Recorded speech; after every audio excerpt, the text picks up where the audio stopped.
Disability in no way diminishes the right of individuals to live independently, enjoy self-determination, make choices, contribute to society, and experience the economic, political, social, cultural, and educational mainstream of American society.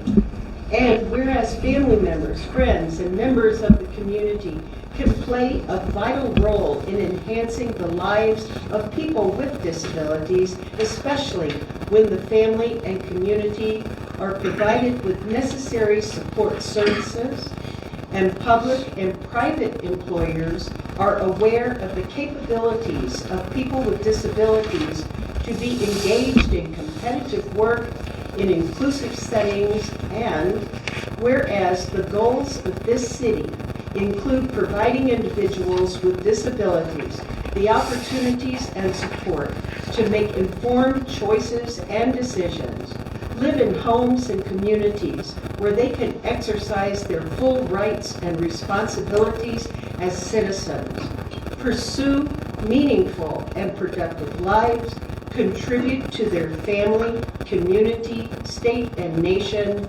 have interdependent friendships and relationships with others, and achieve full inclusion in society.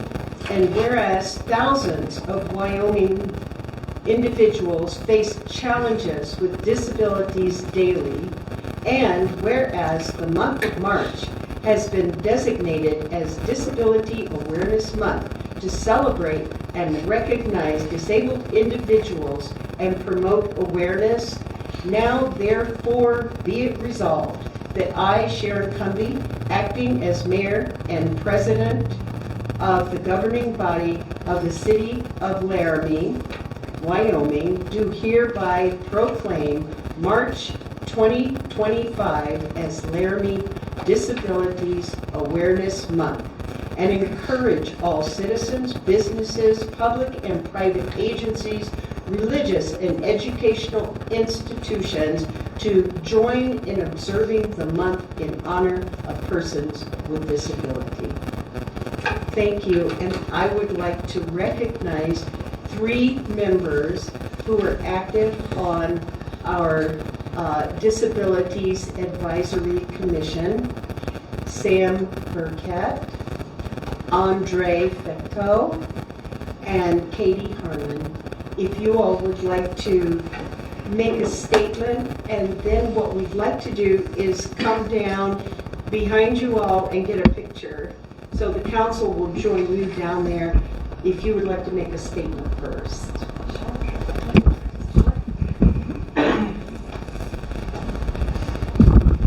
Thank you, Mayor and councilors.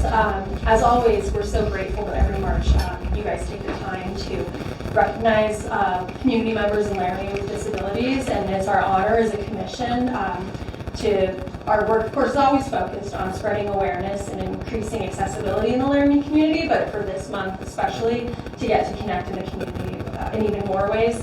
I think this month in particular, we were really able to connect with the school district, which was something we haven't done before, and a chance to teach young people about disabilities and differences and normalize that at a young age, which that was our new chair Andre's suggestion, and it has gone great so far. So thank you always for supporting the work that we do. Thank you. Sam or Andre, did you all wish to say I'm a little sick, so I'm okay. Thank you. And Sam?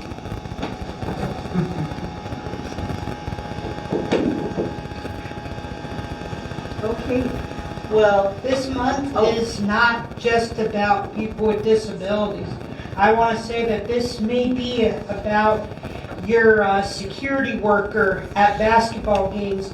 It's also about your custodians at the University of Wyoming. It's also about your fast food workers as well, who are who struggle regularly to get paycheck to paycheck. And we have to recognize those as well in the disability community. And those don't get as much recognition as it should, but it's also about those group of people too, because that's what really helps build the working class of the citizens of Laramie, Wyoming. Thank you very much, Sam, and thank you, Sam and Katie and Andre for the work that you do. We're going to come down there and join you for a photo. Well said, Sam. And I'll bring your proclamation. Thank you. Andre, you should do the proclamation. Yes. If you would like. Yes. Appreciate it. Okay.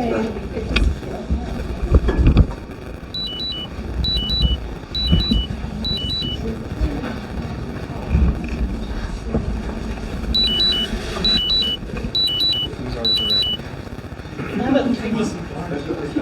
We'll have Director Course will do that. And I'm going to step off.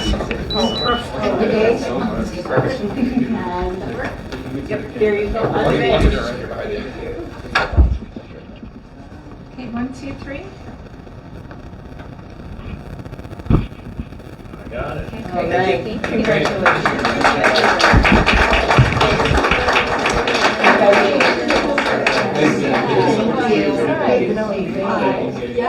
Thanks. Andre, congratulations, thank you. Yeah. Good to see you. Take care. See you later.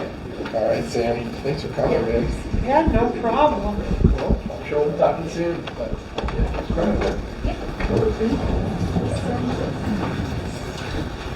Yeah. Oops, sorry. Hey, congratulations. Thank you. Thank you. Thank you. Thank you. I'm heading out. I'm staying. Do you want me to introduce the next representation, or would you like to do that? I think Director Wade. Director Wade, okay. Director Wade, would you like to introduce our next presentation? Good evening, Mayor. Of course I would. It is time for our annual Wyoming Community Gas Community Project Distribution presentation. I am just introducing it. We have two fine folks from Wyoming Community Gas joining us tonight, and then some representatives from the agencies who are receiving funding. With that, I'll ask the clerk to, excellent, she's already let them in. So Natalie and Kevin, it's all yours. Thank you so much. You guys can see me and hear me okay? We can. Good evening. Welcome. Thanks. Great, thank you. Good evening, Mayor, Council members. Thank you so much for allowing us to join the call tonight. I'm here to discuss the significant benefits that Wyoming Community Gas brings to the city of Laramie. And this evening is particularly special for me as it marks my final presentation in this role. So I'm excited to introduce Kevin O'Donnell, who will be your new representative from Wyoming Community Gas moving forward. I did tell Kevin, though, this is like my favorite part of the job, so he had to let me do this one last time. Thanks, Natalie. Thank you all for the opportunity to present the awardees for the Wyoming Community Gas Community Project designations. Natalie and I are very proud to be helped these three great nonprofit organizations. Look forward to working with all you, and thanks again. Thanks, Kevin. Okay, so last June, the Wyoming Community Gas Board met to finalize and approve the budget and community distributions based on our performance during the April Black Hills Choice Gas Enrollment Session. So I am thrilled to announce that thanks to another successful year, the board was able to approve an increase in the total community contributions for our member communities. So as a result, the City of Laramie's distribution totaled $26,599.28, which is almost $900 more than last year. And then did some quick math real quick. So over the past 10 years, Wyoming Community Gas has contributed more than $223,000 to the City of Laramie. So this year, the city has generously decided to split the total distribution among three outstanding organizations: Interfaith Good Samaritan, the Downtown Clinic, and the Laramie Soup Kitchen. Each organization will receive a check for $8,866.43, bringing the total contributions to almost $75,000 for each organization in the last 10 years. So as Jen pointed out earlier, I think we have representatives from these organizations that I would like to invite up to share with you all on how this funding will help support their efforts. And I said this year I would make sure and invite Josh from Interfaith Good Samaritan if he's there to go first, because I always ask him to talk last. So you're on the spot, Josh. Yeah. If you're there. Yeah, it's not here. And Natalie, Josh is not here today. That for next year. Okay, so then we will go to, is Pete there from the clinic?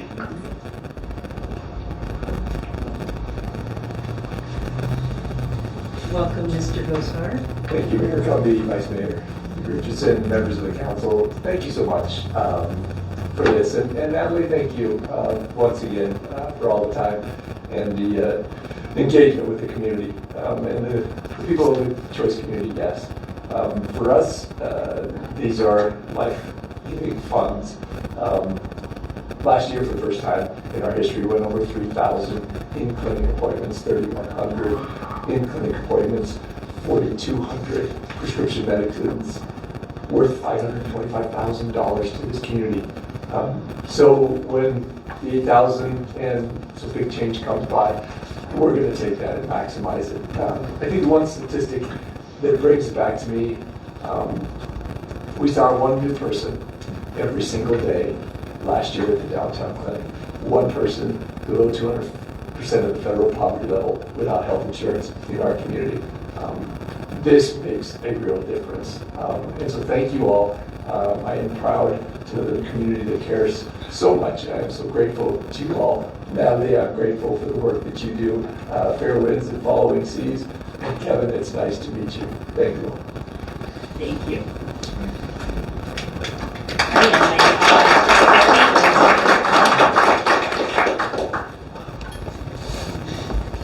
Welcome, Mr. Creamer. Thank you so much, Mayor and honorable council members.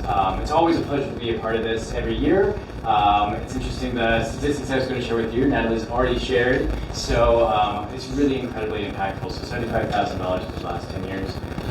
And some statistics about us is that for the second year in a row, we've served about 13,000 meals. 30,000 of those being hot served. And so that's pretty substantial. We try to address needs wherever we can, and we feel like we're meeting those needs a lot of the time. So we really appreciate support like this. We're always really grateful of this opportunity to seek these funds. And it's sad to see Natalie go as well. But yes, Kevin, it's good to meet you. And I think the other piece that I wanted to share is that we also, it's not just about those meals, that the Soup Kitchen's able to do so much more. And one of those big things is share with so many other organizations across the communities. We just finished up the numbers for 2024, and we shared 50,000 pounds of food with other organizations. So it's a new record. We're hoping to hit an even higher record this next year because we really want to share those resources. But funds like this help us make that possible. So we really do appreciate it. Thank you, Ted.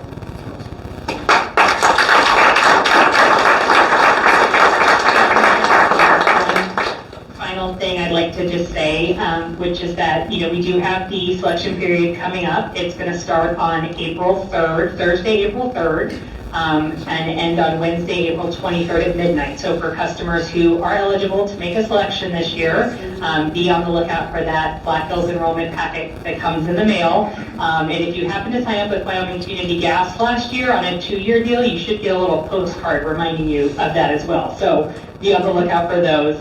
And then once again, I just want to say thank you all so much for allowing me to speak this evening. Like I said earlier, this is one of the best parts about this job. And so I'm really going to miss the opportunity to do this going forward. But I know Kevin is going to do a great job at my place. So thank you guys.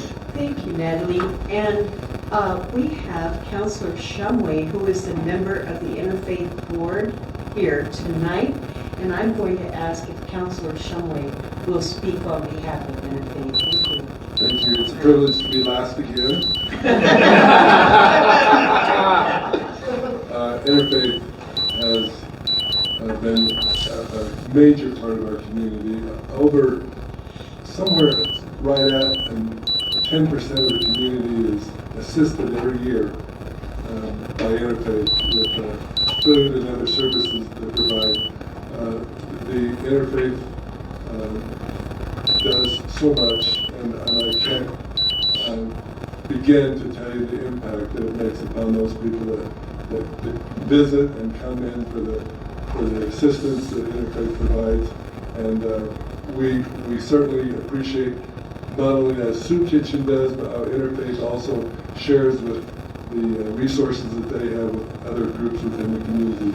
3 great organizations, and it's proud for us to be able to continue to recommend them for assistance from Community Gas. Thank you to Community Gas for all that they do, and thank you, Mayor, for letting me speak on behalf of Interfaith. Thank you, Counselor. And I just want to say, Natalie, thank you. And Kevin, we look forward to working with you. And thank you very much to the 3 organizations that really provide core services to our community. It makes a huge impact and difference on the health and well-being of our community, and we thank you very much.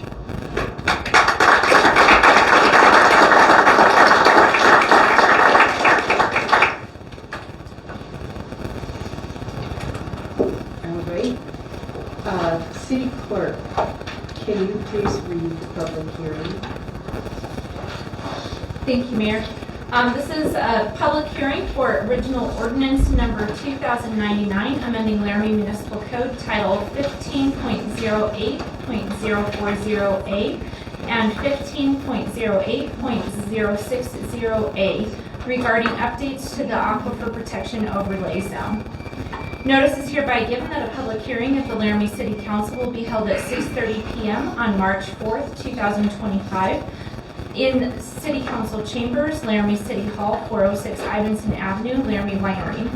The meeting shall be held with both online Zoom and in-person option to take public comments on the following. Original ordinance number 2099, amending Laramie Municipal Code Title 15.08.040A and 15.08.060A regarding updates to the Aquifer Protection Overlay Zone.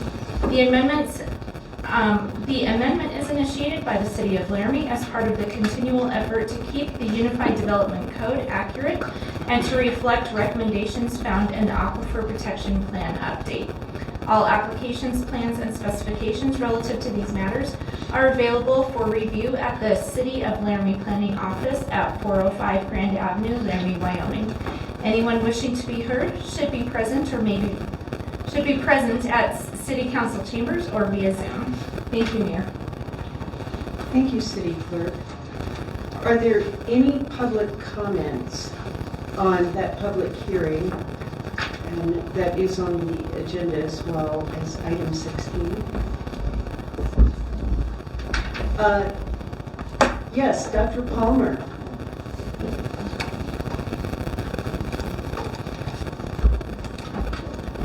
Take your time. I don't have my staff. It is a gift to be here with people who take our life here seriously. So I will be brief, but I've cared about the aquifer for years, in part because we began in like 40 years ago, so to buy a cabin up in Albany, and there were some horses above upstream, and then our well got polluted downstream. So I have a living history of the issue, and I care deeply about the aquifer, and I begin to be brief. Again, I'm Sally Palmer, 715 South 11th. I forget to introduce myself. But one of the things I taught when I taught religion and science was that there's intended consequences. Everything is a consequence. And then there's unintended consequences. So when we deal with the partnership between city and county, it's like some of us live in the city, some of us live in the county or have lived in the county. So with the partnership, we can keep water for people like my 6-year-old grandson. So thank you for taking this issue to your hearts, because it is about our common future. And I could say more, but you have more business. Thank you. Thank you, Dr. Palmer. Councilor Newman? So there's another public comment, just in case council missed it, in our inboxes from the Albany County Clean Water Advocates. So there is another one for you guys to look at. Okay. Yes. Mayor, we also have a hand raised online. The screen name is iPhone, so I'm not sure the name.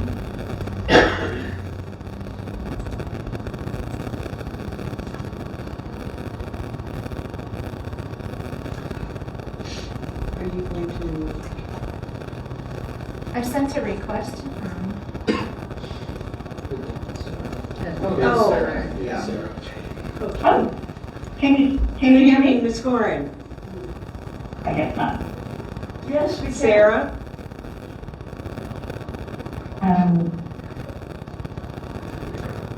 Sorry. Sarah, we can hear you.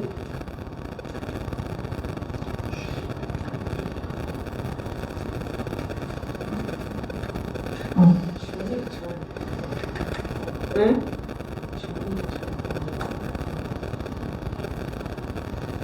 Sarah, can you hear me?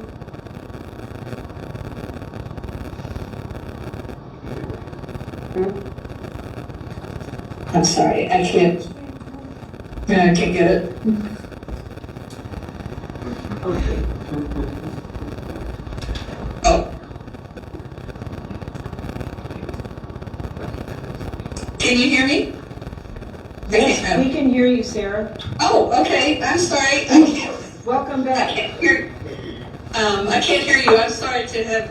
I'm traveling, and I thought this would work, and I think I am just not technologically skilled enough. But anyway, as Councilor Newman just pointed out, I emailed you comments because I couldn't make this work, and basically we just want to say we support the amendments and thank you all, city staff in the planning office and the public works office, city planning commission, and you councilors for your commitment to keeping our drinking water clean. Thank you. Thank you, Sarah. All right. Thank you for bringing that to us, our attention, Councilor Newman. Next, we'll move to announcements. And I have one, and then you. We do have one from Parks and Rec when you're ready, Mayor. Okay, I'll start with one. As our community knows, on Saturday evening, February 28th, during the response to a structural fire, 3 of our firefighters were injured while fighting that fire. I want to thank the public for your outreach of support and concern for these firefighters and your concern about their welfare and safety. And I would like to ask you all, if you will, to take a moment of silence and to reflect upon the recovery process and the healing that these firefighters are facing. We'll just take a moment, please.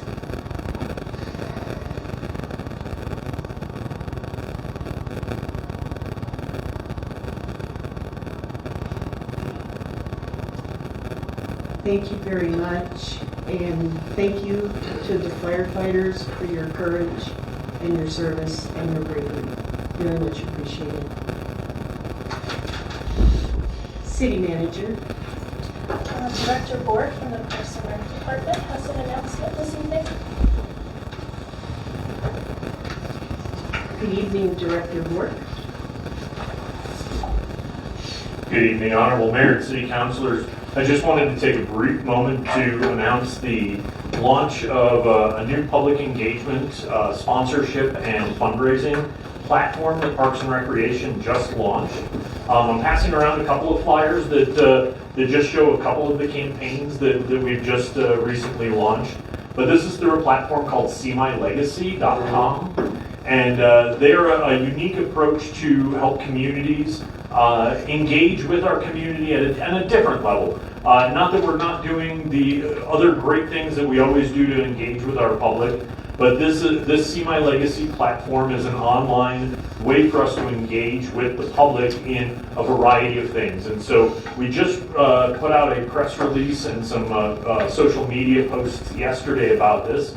But I wanted to announce the launch of our first 3 campaigns, 2 of which you have flyers in front of you right now. The first is offering and seeking sponsorships for our Freedom Has a Birthday 4th of July celebration, which obviously I know I will see all of you out at this 4th of July. And Assistant City Manager Fieser and I, along with Parks and Rec staff, were already actively putting that event together. This is another opportunity for the public to sponsor everything from individual families, small businesses, all the way up to our bounce house kids zones and different stages. So that's kind of one of the sponsorship side of it. The other flyer that you have is the launch of our sponsor or adopt a trail for the Greenbelt Trail. And we have options for sponsorships and adoptions at the quarter mile, half mile, and full mile options at varying price ranges. One of the things that makes See My Legacy unique, though, is instead of just having somebody sponsor a trail and getting a plaque out on that section of trail that says so-and-so has donated or is adopting this trail, what makes See My Legacy unique is they have a QR code that is associated with that, and it'll be on that placard as well. And what that QR code does when you click on that is it allows whoever is sponsored to upload information about their organization, about their business, about whatever it is. You can put photos, videos, testimonials, and so it makes it a more immersive experience. That leads me to the third option, or the third campaign, and we don't have a flyer developed for it. I'm working on that right now, which is relaunching our Memorial Bench program. So as many of you know, we have lots and lots of benches throughout our park system. A lot of them already have memorials, and this is another way to enhance our interaction with the community. So when you purchase a bench through this program now, first of all, you can do all of this through the online function. So there's not a long form to fill out. You can go and fill out a very short amount of information online, pay online, and then we'll reach out to you and complete the process. But just like the trail sponsorship, there's going to be a QR code that's on that memorial bench. So say you have a loved one that has passed away and you want to memorialize them with a bench, you'll be able to upload photos of that person, stories, anecdotes from grandkids or children, videos, the content that somebody can do in what we call the storytelling portion of the memorial, I think is really immersive and compelling. In the future, we plan on offering other options that's available through See My Legacy. It will help us manage some volunteer events through the community. Will help us with other fundraising. We're working on a youth sports sponsorship program, so people can donate to our youth sports program directly from this platform. So I invite all of you to go out and take a look at it. We launched literally yesterday. We put out our press release and information, and I'm pleased to say we already have a quarter of a mile Greenbelt Trail sponsor from that already. And so we're very happy. We expect a lot of great things, and I just wanted to let you know about it as well. And I hope you go and check it out and pass that on to people that you know as well. Thank you very much. Thank you very much, Director.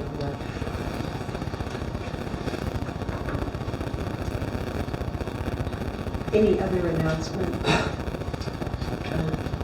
Seeing none. Council, are there any disclosures and/or conflicts of interest by members? Councilor Newman. I have a disclosure on the consent agenda 9F.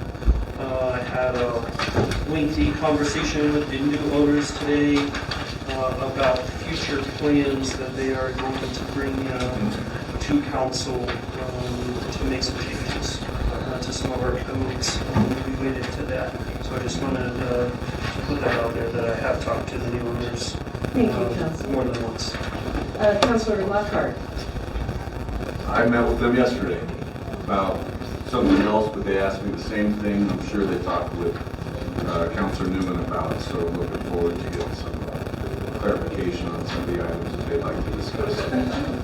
Thank you, Councilor Walker. Any other?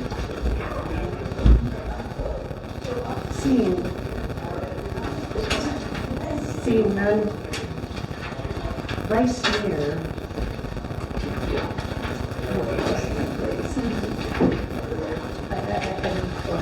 Here we go. I move that the consent agenda be approved and that each specific action on the consent agenda be approved as indicated.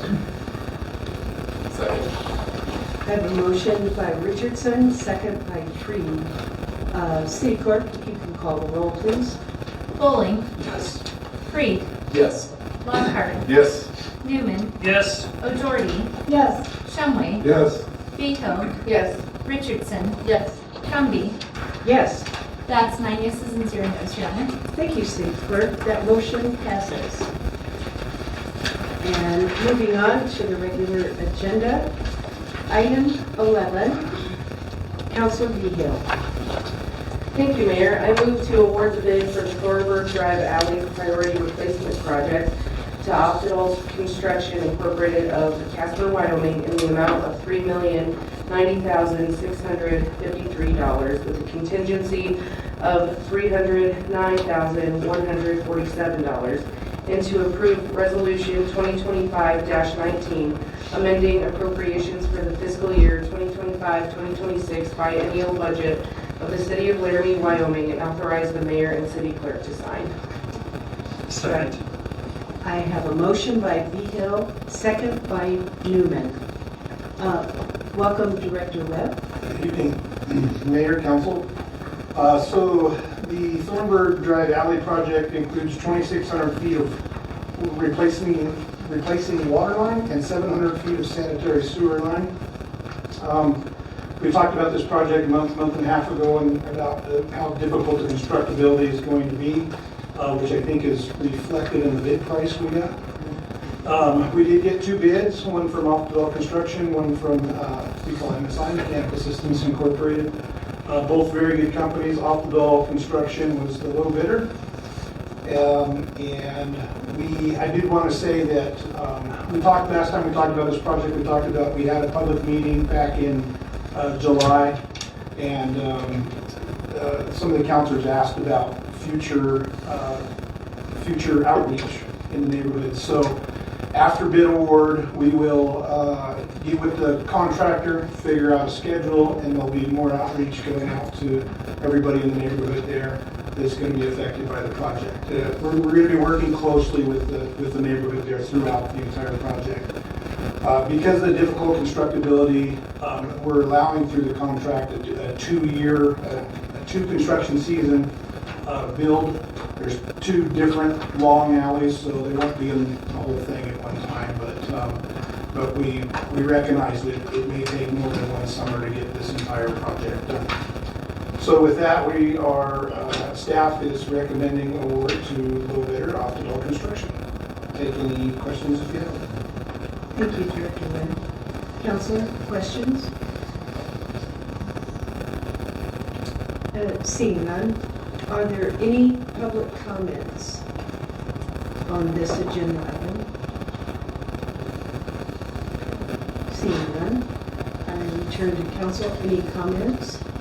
Councilor O'Doherty. If I recall correctly, this is for the public's information. This alley is very narrow, and so that's why it's going to be very expensive compared to some other projects. But to dig very carefully, so it's a big deal. Thanks. Thank you, Councilor. Other comments? City Clerk, if you can please call the roll. Bowling. Yes. Freed. Yes. Lockhart. Yes. Newman. Yes. O'Doherty. Yes. Shumway. Yes. Behill. Yes. Richardson. Aye. Cumby. Yes. That's 9 yeses and 0 noes, Your Honor. Thank you, City Clerk. That motion passes. Item 12, Councilor Bowling. I move to approve Amendment 2 to the Professional Services Agreement with Tri-Hydro Corporation to perform construction management and contract administration services for the Thornburg Alley's priority replacement project in the amount of $285,250 and a contingency of $28,750 and authorize the mayor and city clerk to sign. Second. I have a motion from Bowling, second by Richardson. Welcome back, Director Webb. Thanks, Mayor, Council. So Tri-Hydro completed the design and assisted with bidding services on this project. They're very familiar with the project, obviously. This amendment to the contract allows for construction management and construction administration services during the project. So if you have any questions on this one, I'd be happy to take them. Council, are there any questions? Vice Mayor Richardson. Thank you. This is kind of a question more broadly. Would we ever, I guess, hire our own construction management person within the city? Or is it when we come to these more kind of complex projects that those things hire? Is there a reason we don't have a construction management person in-house, I guess, was the question that I've never thought about before. Yeah, Mayor, Council, on a lot of projects, especially the smaller projects, our staff does handle that a lot of times. This is, obviously, it's a large, complex project, and you'll see that we normally do the CMCA on that.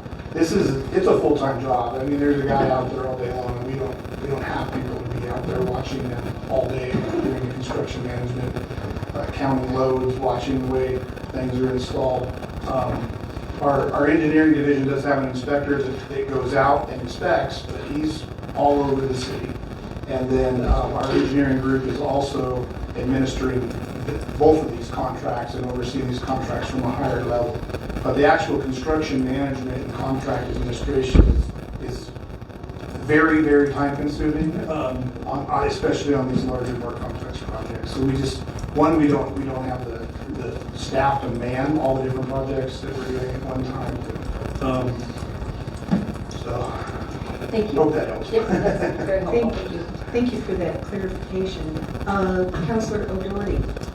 Mr. Webb, does that include, with something, with this alley, I don't know, I imagine there's a lot of gypsum and I don't know what the soil, but with such a delicate project, I assume the construction manager is also paying attention to safety things so people aren't like a shortcut. I'm just going to have this ditch and do something quickly without having the structures that protect workers and ditches. Is that right?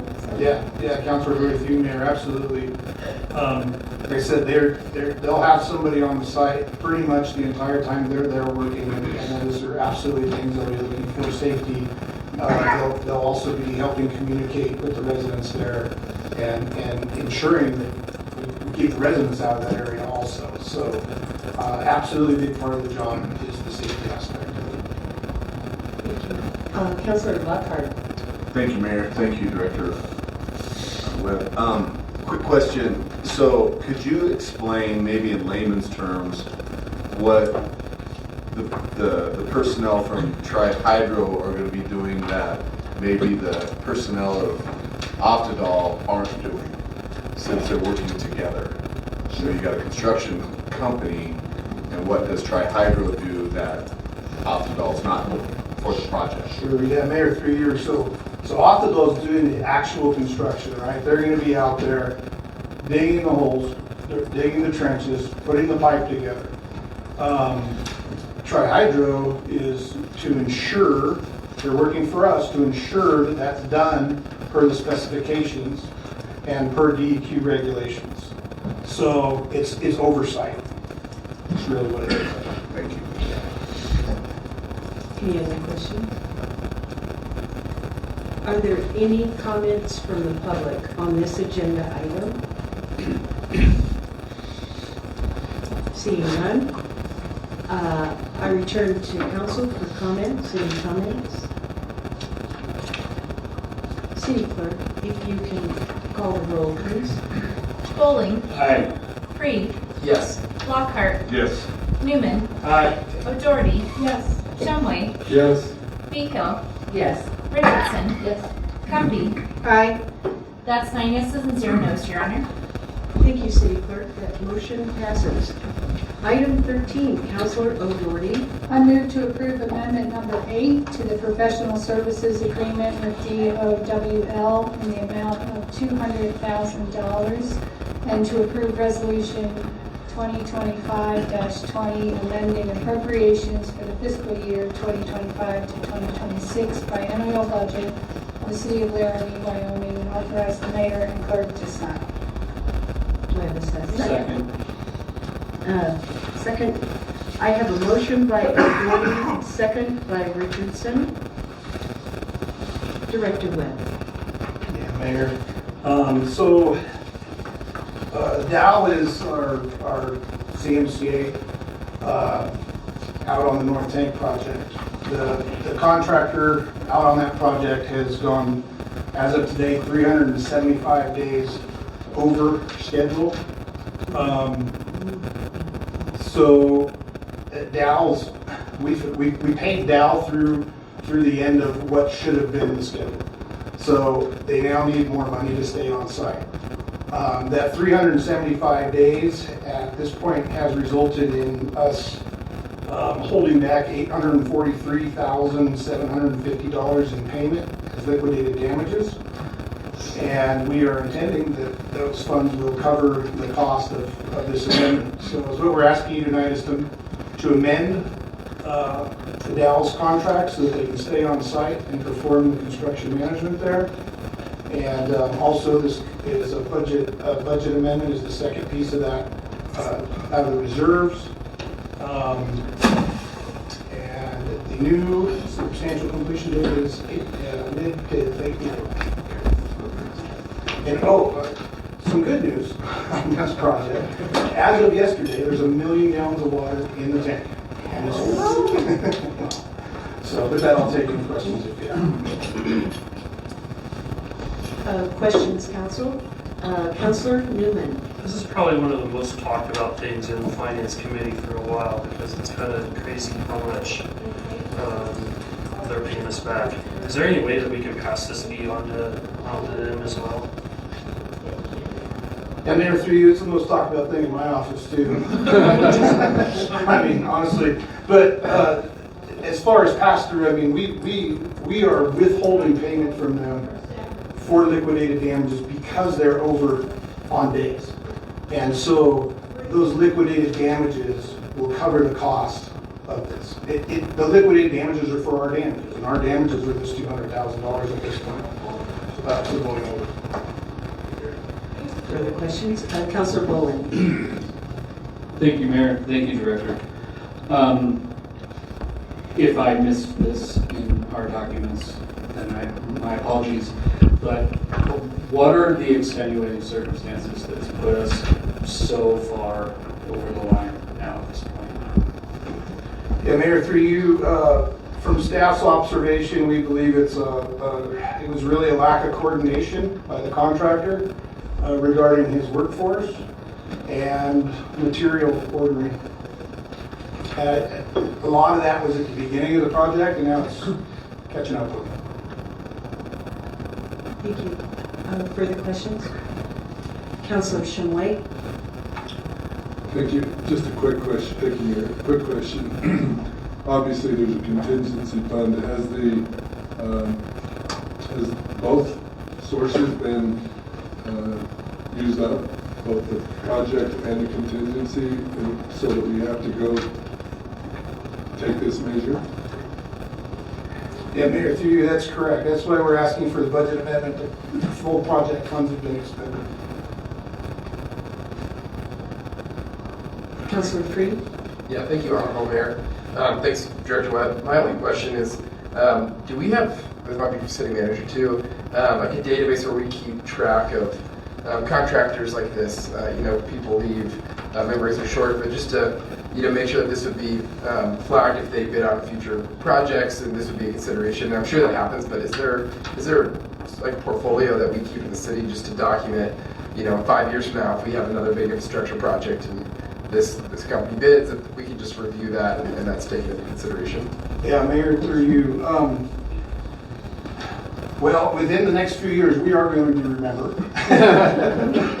But going into the future, I think absolutely all the documents that we do on the project and that our consultants help assist with are all going to the project file, right? So there'll be change orders that's going to show what happened here. There's all their payment apps reflect that we're withholding payment and why we're doing that. There's the documentation on this is incredible at this point, especially on this project. We have multiple funding agencies. WWDO has $8 million grant on this, and then we have I think it's around $10 million in state revolving fund loans. So that alone requires an immense amount of tracking. So not only are we going to remember this, but our funding agencies are going to remember this. Thank you, Director. Thank you. Any further questions? Is there any public comment on this agenda item? Seeing none, I return to council. Any final comments?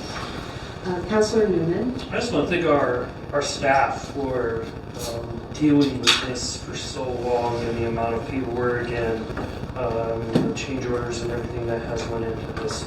That's it. Any further? Thank you very much to the Public Works Division for all the work that you've done on this. City Clerk, if you can call the roll, please. Bowling. Yes. Freed. Aye. Lockhart. Yes. Newman. Yes. O'Doherty. Yes. Shumway. Yes. Feehill. Yes. Richardson. Yes. Cumby. Aye. That's 9 yeses and 0 nos, Your Honor. Thank you, City Clerk. That motion passes. Item 14, Councilor Freed. Thank you, Mayor. I move that the Laramie City Council approve the agreement between the City of Laramie and Mead and Hunt for a 10-year strategic public transportation plan in an amount not to exceed $150,430 and authorize the mayor and clerk to sign. Do I have a second? Second. I have a motion by Freed, second by Buchanan. Good evening. Good evening, Honorable Mayor, City Council.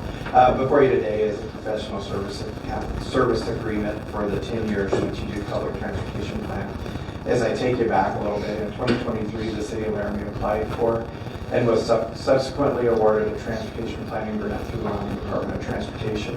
That grant is going to support a study that will evaluate what public transportation we have in effect now, and what gaps are there, and what sustainable options we could put in place to have public transportation into the future. City staff released an RFQ, request for qualifications, in December 2024. We did put that out both locally as required by state statute. We also put it out regionally and nationally through our Quest CDM platform, which goes nationwide.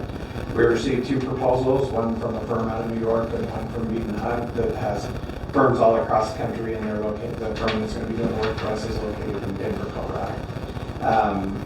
We interviewed, selected the prime candidate unanimously, and right now before you, staff is recommending that you approve the agreement between the city and Mead and Hunt for $150,430, I think. I apologize for that, I don't have the number in front of me. And we can hopefully get this project done and finished within the grant guidelines, which are December of this year. I'll be happy to answer any questions you may have. Thank you, Assistant City Manager. Are there any questions? Councilor O'Doherty? Do we have this money in hand? Because if the YDOT loses a lot of their funds, will we still have this? I'm going to refer that to the city. Mayor and Council, the source of these funds is Federal Highway Administration. YDOT is the pass-through agency at the state level administering the funding. We've been in close contact with them throughout the last 60 to 70 days as we put out the request for proposal, and we've had no indication from them that that funding at the federal level will be pulled back or remain on some indefinite pause. So we are going under contract. With that said, there is a clause in the contract that availability of funds is an important aspect of this project getting underway. So If you're sort of leaning toward the stability of the funding, that answers that. Do we have the funds in hand? No.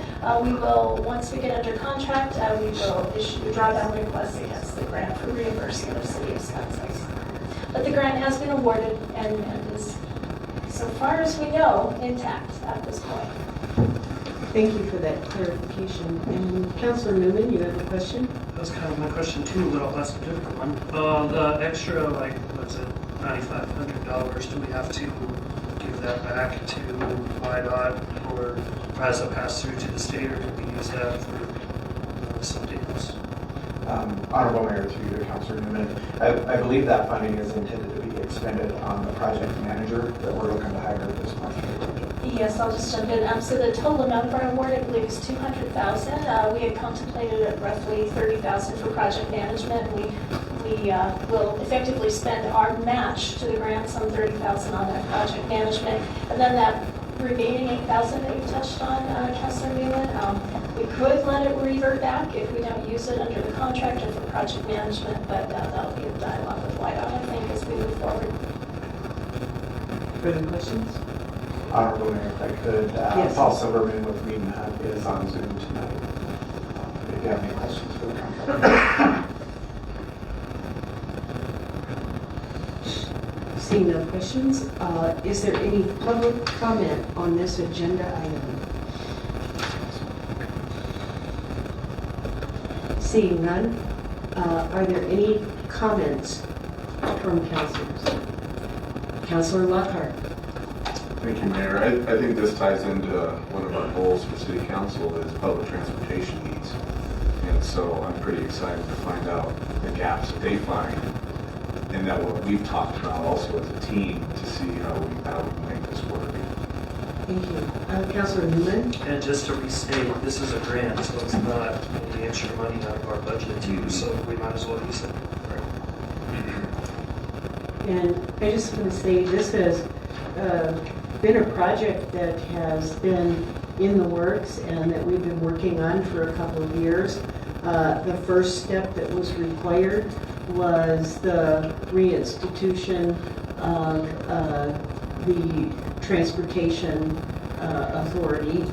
And with that done, it allowed us to qualify for the grant. And then our city manager's office worked on that, and we received that, and now we're able to move forward. And it is a part of our goals, and I think this is an exciting next step. Councilor Behill. Yeah, thank you, Mayor. I'm really excited for this. And it sounds like, Whedon Hunt, they have experience with the rural west, and I think as often as we can, we should be contracting out to businesses and organizations that have that in mind. Thank you. Any further comment? City Clerk, if you could call the roll, please. Bowling. Yes. Reed. Aye. Lockhart. Yes. Newman. Yes. O'Doherty. Yes. Shumway. Yes. Behill. Yes. Richardson. Yes. Cumby. Yes. That's 9 yeses and 0 noes, Your Honor. Thank you, City Clerk. That motion passes. Item 15, Vice Mayor Richardson. Thank you, Mayor. I move to approve Resolution 2025-21, amending the fiscal year 2025, fiscal year 2026 biennial budget of the City of Laramie, Wyoming, and authorize the mayor and city clerk to sign. Second. I have a motion by Richardson, second by O'Doherty. Welcome, Director Wade. Good evening again, Honorable Mayor and City Councilors. It's my pleasure to present to you the third quarterly budget amendment of fiscal year 2025 this evening. For some of our newer council members, this is the first quarterly budget amendment you've seen. So just to give you a lay of the land, what I'll do is I'll go through with you in detail any items you have not already approved through your action. You had some examples of that this evening.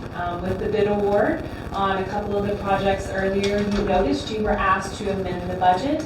You'll see that that often happens when we have bids that go over budget. These amendments are items that do not require disclosure to you at that time. And So I'll go over each of these items with you. I think what might work well for tonight, since we have a few new council members, is just feel free to raise your hand and ask questions as I go along. That way you don't have to wait, because I know that can be a little challenging if you have questions and we get too far along. And so, Mayor, if you're okay with that? Yes. Great. If council agrees with that? Yep. Yes. Okay. Thank you. We have agreement. Diving right into this amendment then. If you approve this amendment, you will increase total appropriations in fiscal year 2025 by $387,287. In the governmental funds, you're considering a $750,037 amendment this evening. I am happy to report that only $72,000 of that amendment is a draw on available cash reserves. The rest of the amendment, you'll notice as I go through it, is funded by grants, fees for service revenue, contributions, things of that nature. So in my opinion, that is a very favorable budget amendment due to the small draw on available cash reserves. In the enterprise funds, in our business type entities, you are being asked to consider a budget reduction of $362,750 in the water fund. You were asked to consider a budget increase of about $309,000 earlier this evening. So even with the two netting together, we're still seeing a total decrease for cash reserves in that fund. Now, we always start out in the general fund with our budget amendments. You know it's our most diverse fund. It funds many of our governmental services, and you'll learn a lot more about that during our budget work sessions. But item by item, we're going to go through this amendment. So starting with police administration and operations. The amendment would increase the budget in this division by $242,941. $224,941 of this change is simply a missed reappropriation of funding from the prior fiscal year.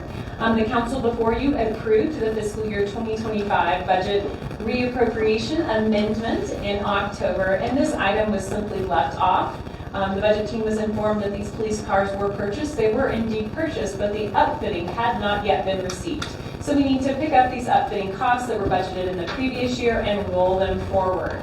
That's what we call reappropriation or rebudgeting, that you fund these items through assigned reserves that funded the previous year budget. As you know, all of our capital items are specific purpose, and we only allow reappropriations on those specific purpose items like capital, not on operating items. I think that's a really important point. The additional $18,000 in change in this division would come from grant funding for additional training. It's a grant for crisis intervention and mental health training from the Wyoming Association of Sheriffs and Police. We have a couple of amendments in fire, and I'm going to try to aggregate the presentation of these. $85,000 in fire administration, $30,000 in fire operations, and $5,000 in fire prevention. Each of these amendments is offset by additional revenue beyond the forecasted amount. The largest increase, $85,000, is for wildland firefighting. And so we have variable wildland activity from year to year. This was a large year, and the amount of overtime expenditures that we incurred exceeded the forecasted revenue estimate and, of course, the overtime budget. So we need to amend for that item. The same comments are true for these next two items, the $30,000 and the $5,000, except these items are related to increased activity and special events overtime for fire employees. In the Fire Grants Division, we are requesting a $180,000 rebudget of the 2024 Regional Emergency Response Team Equipment Grant, fully funded by the Department of Homeland Security. No concern about that grant funding from 2024 into 2025. And these last two amendments in the general fund, this is the $72,000 draw on cash reserves. One of the amendments is in engineering, one of them is in finance. They are both related, and they are related to the implementation of the the surface water drainage utility fee in July of this year. Staff received the data file to implement the billing related to that fee and learned that we need to basically rebuild the entire backbone of our land and parcel module of our existing billing software to get this fee to go live. We have very little time to do so. It's a pretty heavy lift. And so Brooks and his team actually asked for a quote from a consultant to see how much it would cost to get some additional assistance here. So we make sure we're ready to go live in July. What you see in engineering, the $34,200, is the cost to actually rebuild that back-end component so that the billing can occur. The cost that you see in finance, the $37,800, is variable depending on how much we use. So we're hoping that comes in a lot lower. And that's for the integration with our existing billing software. What Director Webb and I will be proposing to the city manager, and she may recommend to you next year, is that we are proposing that the storm drainage utility fund reimburse the general fund for the $72,000 because it is a startup cost of the business. I will remind our existing council members and tell our new council members that the general fund is contributing $5 million to the startup of our surface water drainage fund to mitigate the impact on rates. And as well, the general fund is bearing half a year of an engineering technician in order to have the fund be self-sufficient. And so this amendment should not impact the rates. Director Webb and I have considered that. But I wanted to talk to you just a little bit more about that in case you might be concerned. Before I move on to the other funds, do you have any questions about our recommended changes in the general fund? Councilor Shumway. Thank you, Mayor.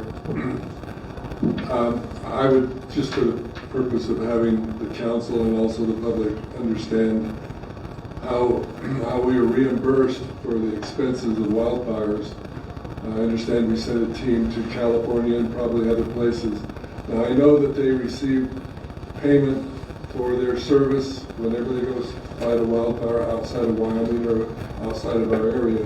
But my question is this: who pays for the team that goes to a place such as California, and who also pays for the cost to the city for our overtime that's necessary because we've sent our firefighters away, so that therefore we have overtime and expenses? Who pays for that? Honorable Mayor, through you, thank you, Councilmember Shumway, for asking that very seasoned question. As you know, the Forest Service does actually compensate the city for the backfill necessary. So it's not only the overtime wages for the firefighters who are deployed, but it's also our backfill. Because as you all know, we have minimum manning requirements to fulfill in public safety. Any other questions?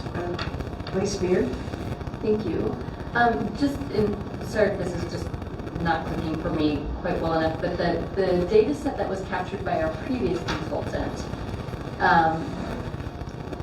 what was, or can you at least a little bit explain what was missing from that when we reevaluated, or why that wasn't captured in the initial data set? Does that question make sense? Vice Mayor Richardson, I'm going to attempt to answer that question, Mayor, through you. But I'm going to ask Director Webb, if I get it wrong, to just shove me aside and speak. There was not enough alignment between the county parcels on which we are billing and our existing parcels in our software to make that connection. We knew that there were some small, we expected there to be variances. You wouldn't go about a project like this without expecting that. But the scope of the variances preclude using it as is, and we need to rebuild our mapping. Gotcha. Thank you. That's helpful. Continue. Thank you, Mayor. In the Recreation Center Fund, you're being asked to consider an $8,000 amendment to provisional wages offset fully by additional program revenue in our Adventure Kids program. And so we were up against some staffing limits. You guys know that program has really high demand. And so this amendment is actually funded by additional program revenue. In the Capital Construction Fund, we're recommending a $55,000 amendment to the 3rd Street beautification project, offset entirely by external contributions in the form of a $30,000 contribution from the Guthrie Foundation and a $25,000 contribution from, the $25,000 contribution is from Guthrie, and the $30,000 contribution is from Laramie Main Street.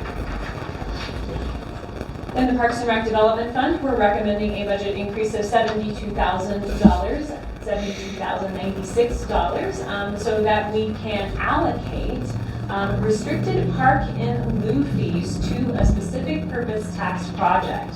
So these fees are listed right now as a funding source for these projects, but these fees are held in a restricted balance sheet line in our Parks and Recreation Development Fund until they are used and allocated for a specific purpose. So what this budget amendment is doing is really appropriating funds so that we can make the transfer to that project. The city absolutely cannot use these funds for any purpose. They are restricted for this park and lieu area, and so that's kind of how that works. So don't think of it like a full restricted fund. It's more specific park and lieu areas within this fund that are held. In the water fund, in the various divisions, we're recommending a few changes. I did note for you earlier that what we are looking at is a total decrease of $362,750. That breaks out as a $20,000 increase to remove in pumps and wells to remove old infrastructure from Laramie's original water treatment plant. And in water treatment, it's a total decrease of $382,750. There's a couple of items underneath that. We have a $25,000 increase to replace the spectrophotometer. Did I say that right? Yeah. Whoa. At the treatment plant because it's failing. Director Webb was actually recommending to the city manager that this be replaced next year, and it can't wait that long. So we wanted to get it on the budget amendment for your consideration this evening. Also in this division, we are requesting a $50,000 decrease and a $357,750 decrease to move to just right-size some project budgets. And so just like you may have to consider budget amendments during the year to increase project budgets, we also will bring you decreases to project budget based on changes in plan, and you have evidence of that before you this evening. And in ranch division, in the ranch operations division and in water rights, we're simply transferring funds between those two divisions, $7,167, so that the ranch operations division can purchase a truck from another component of the operations because it is a better use of our resources to repurpose that truck internally. It will be a purchase than it is to trade it in at this time. And the department, not only does it seem like a good economic value, the department actually expects to receive more efficiency from that. Wraps up my presentation of tonight's amendment, and I am happy to take any further questions you may have. Councilor Freed. Yeah, thank you, Mayor. Thank you, Director Wade. This is really helpful as a new council member to hear you walk through this, so I really appreciate it. And kind of a broad question, but every quarter, I mean, we should expect to see changes because budgets are fluid. And maybe for myself in the big picture or people in the community that, you make a budget and you have an expectation to spend all this money, but things change and a lot could happen in a quarter. And so is this kind of traditionally what we will see in the quarters to come? Are any trends that you've noticed in this quarter that stick out to you? Honorable Mayor, through you, that's a very good question.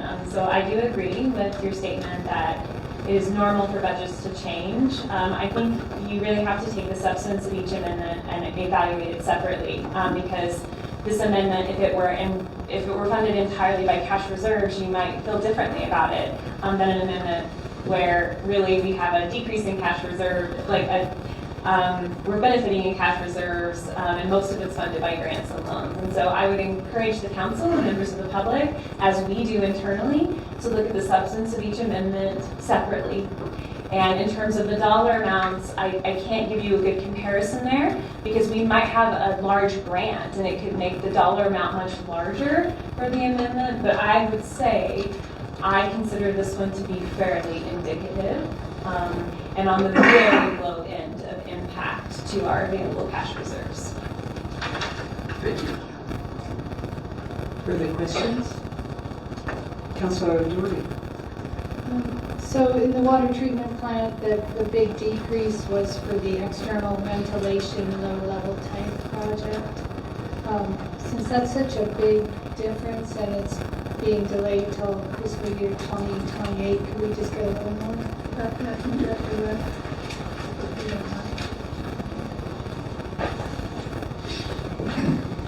Yeah, Mayor, through you, that project's actually been in budget for quite some time.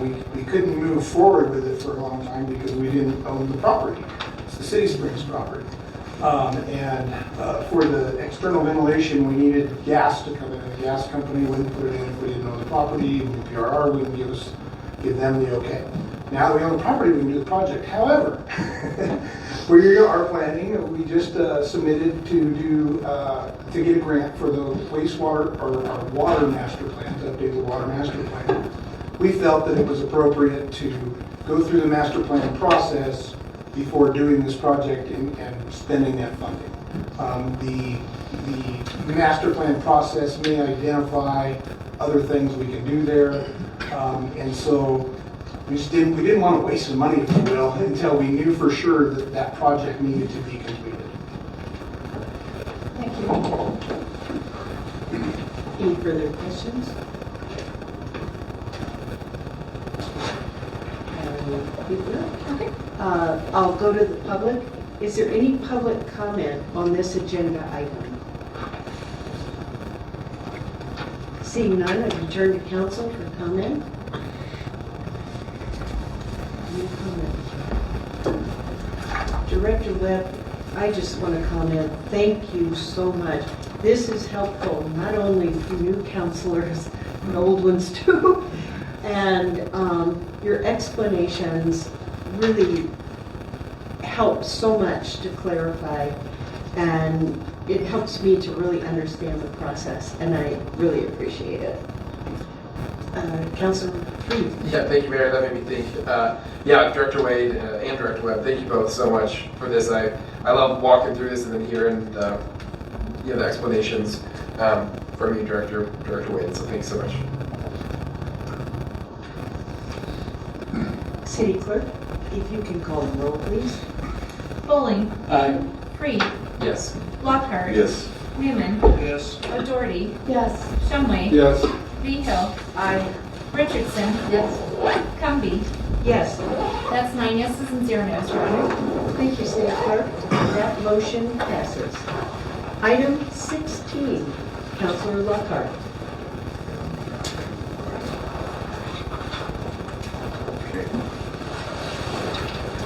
I move to approve original ordinance number 2099 on second reading, amending Laramie Municipal Code Title 15.08.040.a and 15.08.060.a regarding updates to the text for the Aquifer Protection Overlay zoning as shown in the ordinance attachment in accordance with findings of fact and conclusion of law. I have a motion from Lockhart, second from Newman. Good evening, Director Team. Good evening. As noted, this is the second reading of the Aquifer Protection Overlay Zone. I am going to keep it very brief. You have no questions during the first reading. I am available for questions. As a reminder, this is just amending the text of this section. This isn't amending boundary or anything like that. There's a map at the end that's part of the text that will be amending, but it's just reflecting changes already made. And so with that, I'd be happy to take any questions. Councilors, any questions? Seeing none, is there any public comment on this agenda item? Seeing none, are there any comments from council? Councilor Bowling. Thank you, Mayor. Just to reiterate the comments made during the consent agenda by members of our public, just want to thank Director Tammy and all the city staff for making sure that our water is clean and safe. City Clerk, can you call the roll, please? Bowling. Oh, sorry. Councilor Lockhart. Thank you, Mayor. I just want to thank the city staff that goes through all these very long, and I mean trying to read it ourselves, let alone them going through and making amendments and text amendments to make it better understood and for current and future use. It's mind-blowing, so thank you for the tedious work and professionalism. Thank you. Any other comment? City Clerk, if you can call the roll, please. Bowling. Yes. Freed. Aye. Lockhart. Aye. Newman. Yes. O'Doherty. Yes. Shumway. Yes. Behill. Yes. Richardson. Yes. Cumbie. Aye. That's 9 yeses and 0 noes, Your Honor. Thank you, City Clerk. That motion passes. Item 17, Councilor Lockhart. Thank you, Mayor. I move to approve original ordinance number 2100 on first reading, annexing approximately 15.79 acres of property located in unincorporated Albany County, located off of Hilltop Drive and adjacent to the municipal boundary on all sides, based on findings of fact and conclusion of law. Do I have a second? Second. Motion by Lockhart, second by Newman. Good evening, Ms. Dixon. Good evening, Honorable Mayor and City Council. The item before you this evening is the annexation request for the Hilltop parcel, also commonly known as W Hill, accessed by Hilltop Drive. The request includes both annexation and rezoning, as land should not be annexed into the city without a zoning designation, and so that zoning application will be heard as the next agenda item. This parcel, owned by Wilco Land LLC of South Dakota and represented by Tom Willis, is currently an unincorporated county island surrounded by the city of Laramie on all sides, and they desire annexation. Tom Willis or one of his associates will be joining us via Zoom this evening. And thank you, Mr. Willis. And so materials that were included in the agenda included the summary sheet ordinance and then the staff report, which compiles all written public comment besides the one that was emailed out to you earlier, and the full annexation report. At the Planning Commission meeting, there were 4 public comments for the annexation, and members of the public also expressed some general concerns about the property, which I will address after going over the statute and general parcel information. So first off, a little bit of background. Wyoming State Statute 15-1-406D prohibits the creation of such county islands, and this annexation would ensure compliance with state law and support effective city planning. The City of Laramie prepared the annexation report, which is compiled on behalf of the applicant to meet these requirements. So under Wyoming State Statute 15-1-402, annexation must meet the following statutory findings. 1, it must protect the health, safety, and welfare of residents. This is achieved by bringing the parcel under the city's jurisdiction, ensuring access to city emergency services, and maintaining city-level standards for infrastructure and safety. 2, the area must constitute a natural, geographical, economical, and social part of the city. As it is surrounded by the city of Laramie on all sides, annexing it would create a more cohesive urban environment. 3, it must be a logical and feasible addition to the city with city services reasonably available. While there are elevation challenges that can impact water and sewer service delivery, the annexation ensures that any development would align with city standards and undergo the necessary engineering reviews.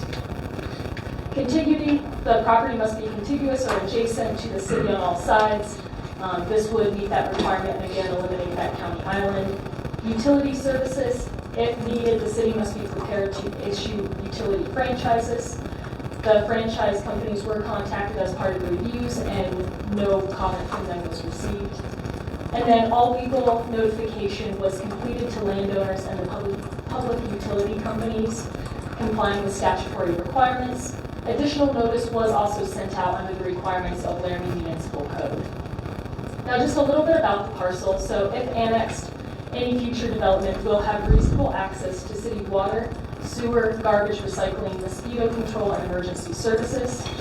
Due to the property's elevation, water and sewer service provision might be challenging, and the engineering department will collaborate with the developer if proposals for development are submitted. At this time, we have received no proposals. Financially, the parcel would shift from Tax District 101 to 150, increasing annual property taxes from 603 to 647 based on 2024 assessed values. Development costs and tax revenue are detailed in the staff report, and please keep in mind that since no development has been submitted at this time, those numbers would need to be revisited based on what was submitted. And additionally, should development occur, the city could generate modest revenue through utility fees and property taxes. So while City Council must make their decision with the applicable Wyoming state statutes and city codes, I do want to take some time and address public concerns, which are important for community transparency and input throughout the process. Many of the public concerns did relate to the possibility of development, which is not being proposed, but I am happy to provide a little bit of background from the Laramie Municipal Code in case you receive questions as well. So this piece of land has been undeveloped for some time. The previous owner was not interested in bringing it within city limits. However, the new owners do desire annexation. And for some additional background, I spoke with David Gertch from the Albany County Planning Department. And if the owner of this parcel was interested while it was within the county, they could have submitted a rezoning application and developed the parcel according to Albany County zoning district standards once an access agreement was worked out with the city. Due to the lesser population density within the county, county development standards are much less rigorous than the cities, and there are no building permits required. So this annexation would also ensure that if future development were to occur, it will be held to the City of Laramie code. And Albany County is also in support of this annexation as the parcel is surrounded by the City of Laramie. Another common one was drainage. So given the steepness, some neighboring properties are experiencing stormwater runoff issues. And so if development occurs, city regulations will require stormwater management systems to ensure that runoff does not exceed historical rates or go onto neighboring lots during and after construction. A comment from the fire department is that their code limits development to 29 dwelling units without a secondary access road, which is unlikely given the challenging topography. And if the property is annexed and zoned R1, the owner could legally build one single-family home with a garage if they desired, but any development beyond that one home would have to undergo several processes, including the preliminary and final plat review. Each of these reviews involve posted, mailed, and legal public notice, opportunities for community input, and strict compliance with city codes, environmental considerations, and standards. So in conclusion, City Council, this is an extremely unique circumstance, as this is the only county island left within the city limits. And annexing this would afford the opportunity to meet Wyoming state statute and have more regulatory oversight over any development that may be proposed. Thanks so much for your time, and I'm happy to take any questions. Thank you, Ms. Dixon. Council, questions?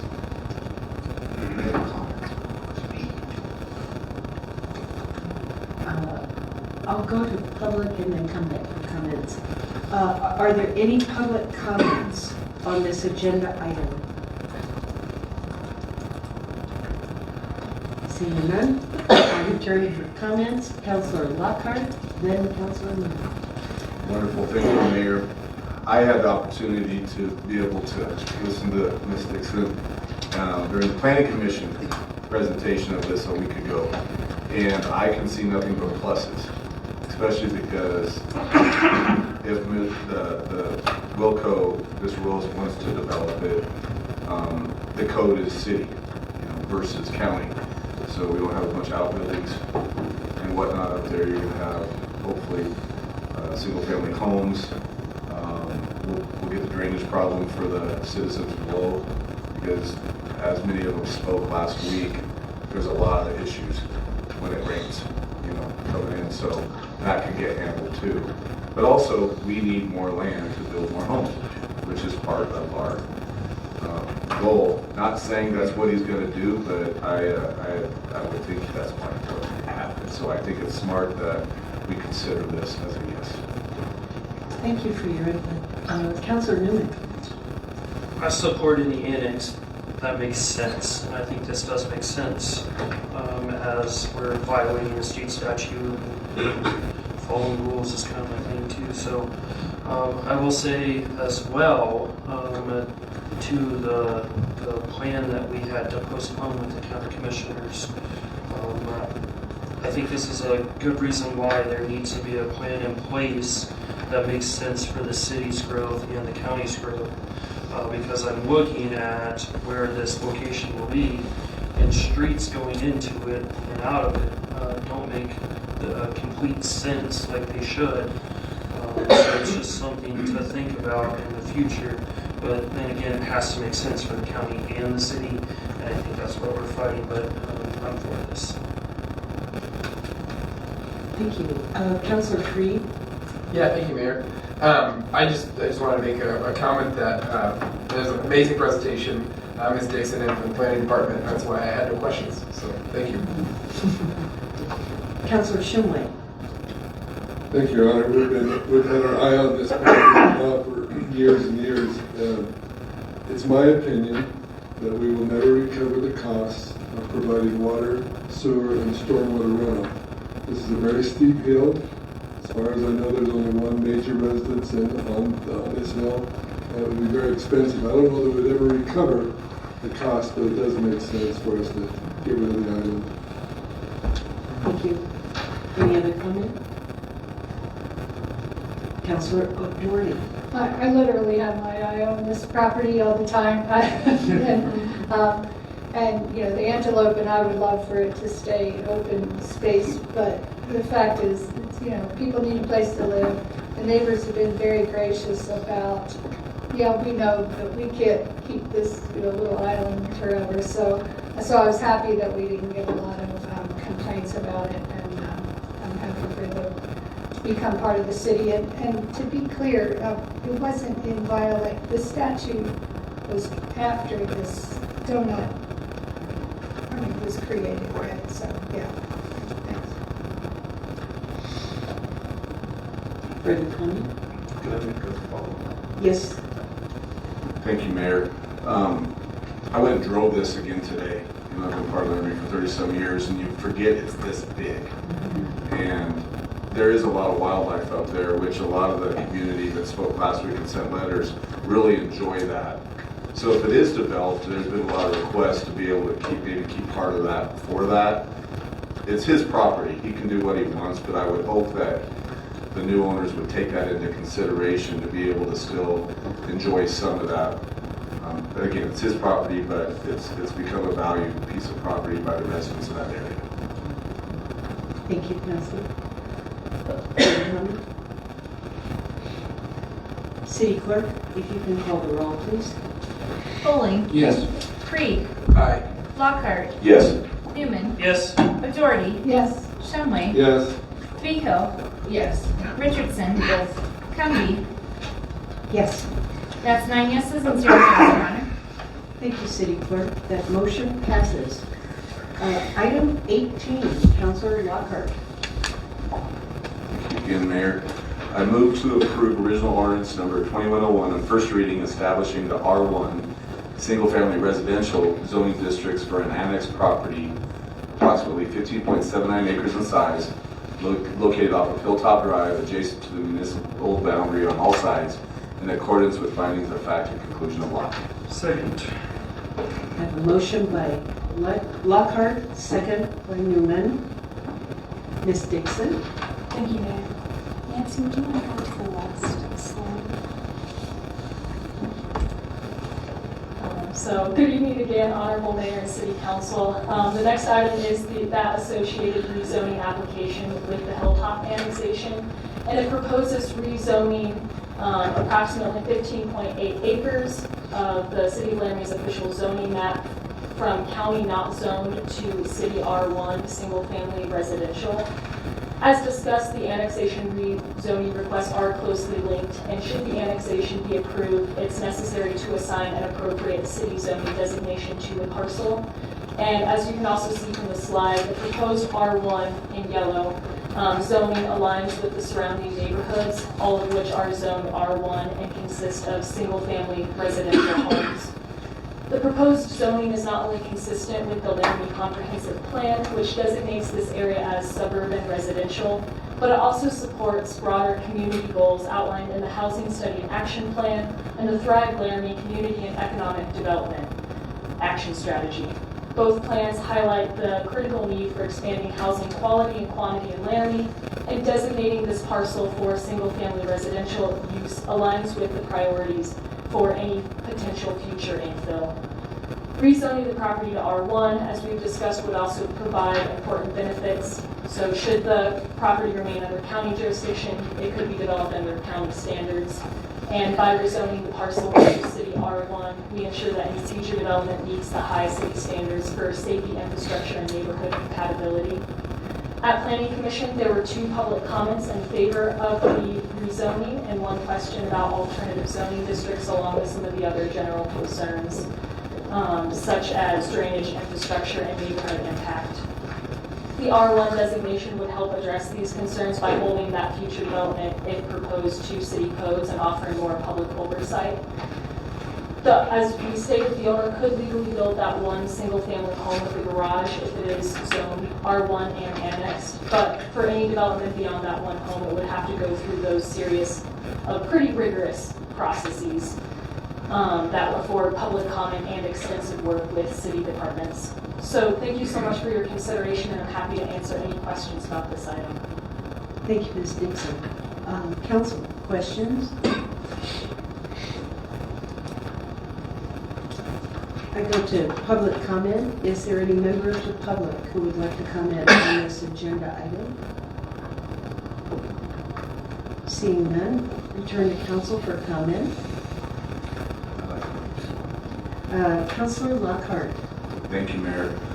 I just want to, again, emphasize that R1's what we want here, to single-family homes, not meaning more than one won't live there, but that's the strictest code, which I think the residents around it will appreciate. Thank you. Further comment? City Clerk, if you could call the roll, please. Bowling. Aye. Freed. Yes. Lockhart. Yes. Newman. Yes. O'Doherty. Yes. Shumway. Yes. Behill. Yes. Richardson. Yes. Cumby. Yes. That's 9 yeses and 0 noes, Your Honor. Thank you, City Clerk. That motion passes.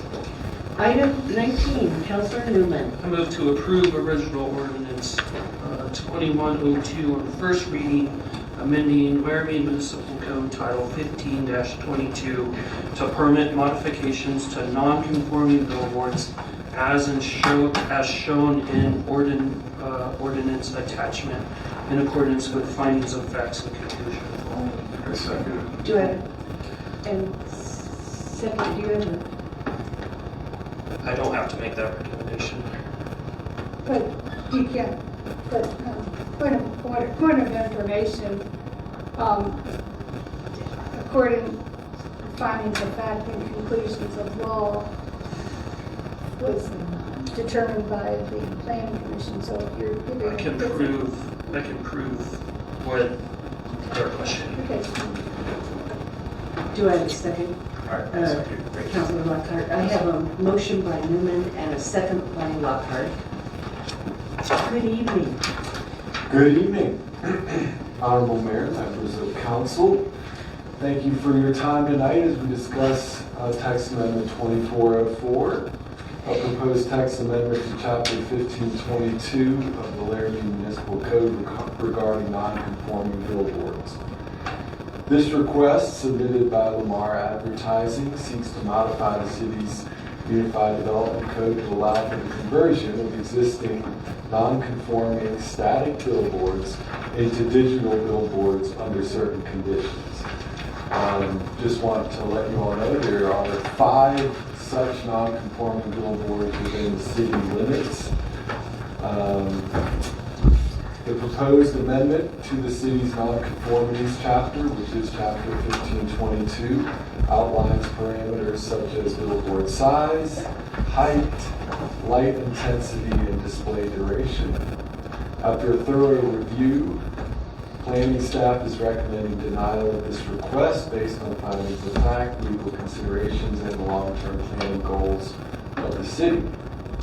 To provide some background, billboards are in fact permitted in some areas of the city, specifically within the I-80 corridor, as listed in the Unified Development Code in the sign section. However, outside of this area, they have been considered non-conforming uses since 2009, with the clear intent of phasing them out over time. This policy direction is reinforced by multiple planning documents, including the city's comprehensive plan, the 321 3rd Street plan, and the downtown design guidelines. Each of these plans prioritizes reducing billboard presence outside of the designated corridor I mentioned, the I-80 corridor, to maintain and encourage a visually cohesive and aesthetically appealing community. While Lamar has refined their proposal to include a 1-to-1 replacement ratio, as in take away a static billboard, replace it with a digital billboard, this amendment still directly conflicts with established regulations and code.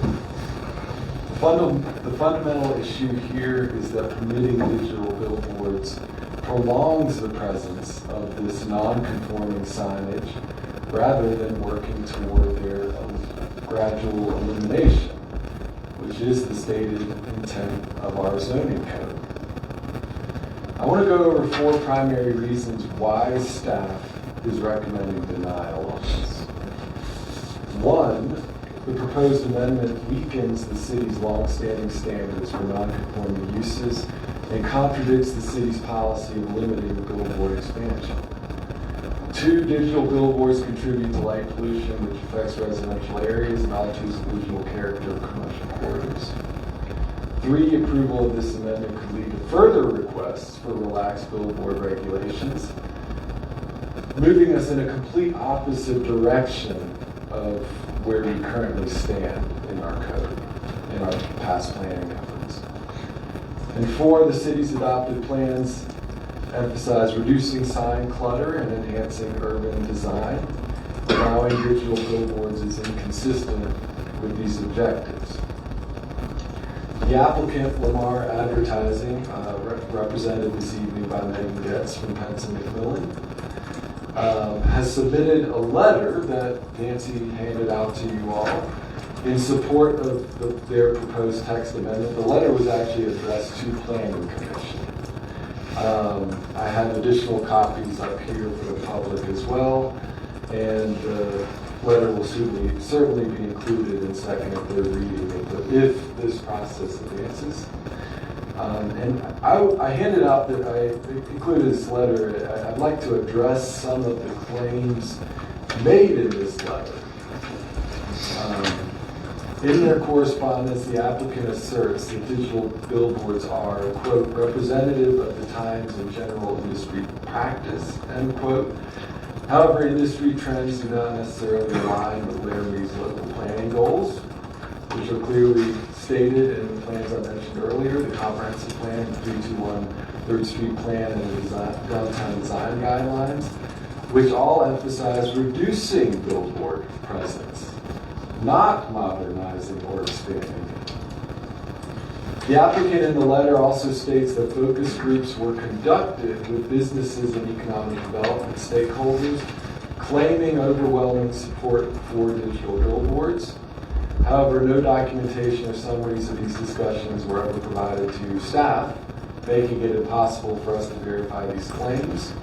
Without clear evidence of community support, the city must rely on its adopted policies, which prioritize reducing billboard clutter and maintaining a visually cohesive streetscape.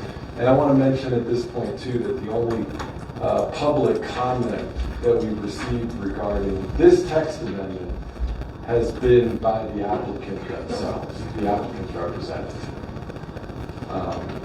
Lastly, the applicant's letter stated that staff offered no feedback on parameters such as size and lighting, and did not engage in further discussion beyond recommending denial. However, staff has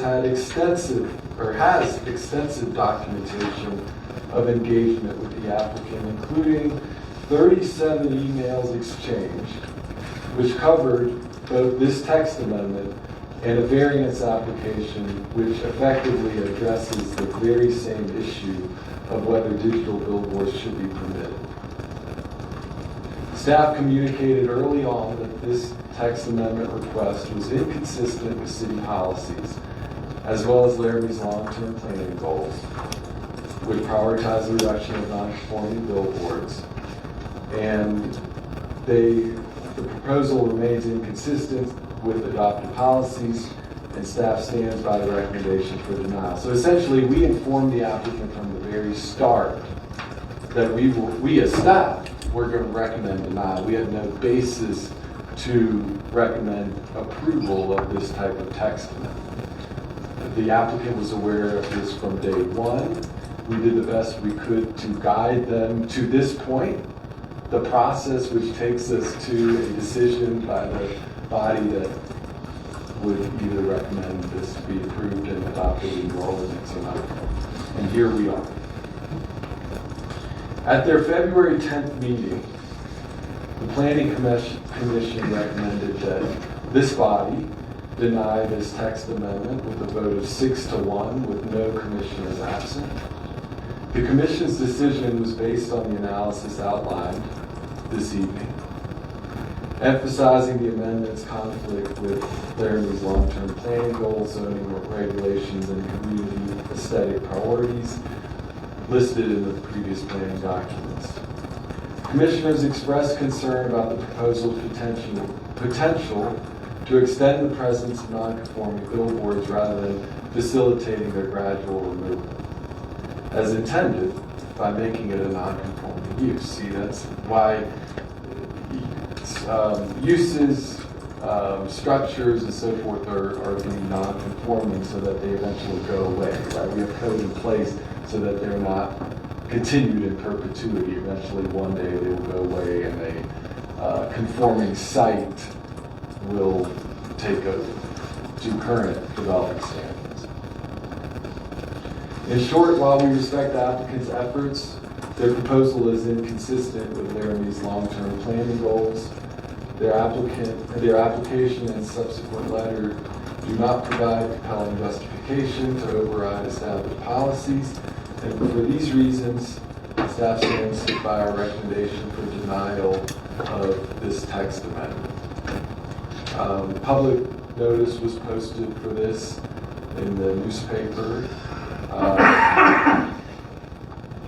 And we have, as mentioned before, we have received no public comment on this. The only public comment that was made was by the applicant's representative at the Planning Commission meeting. So I'm glad to answer any questions. Thank you, Mr.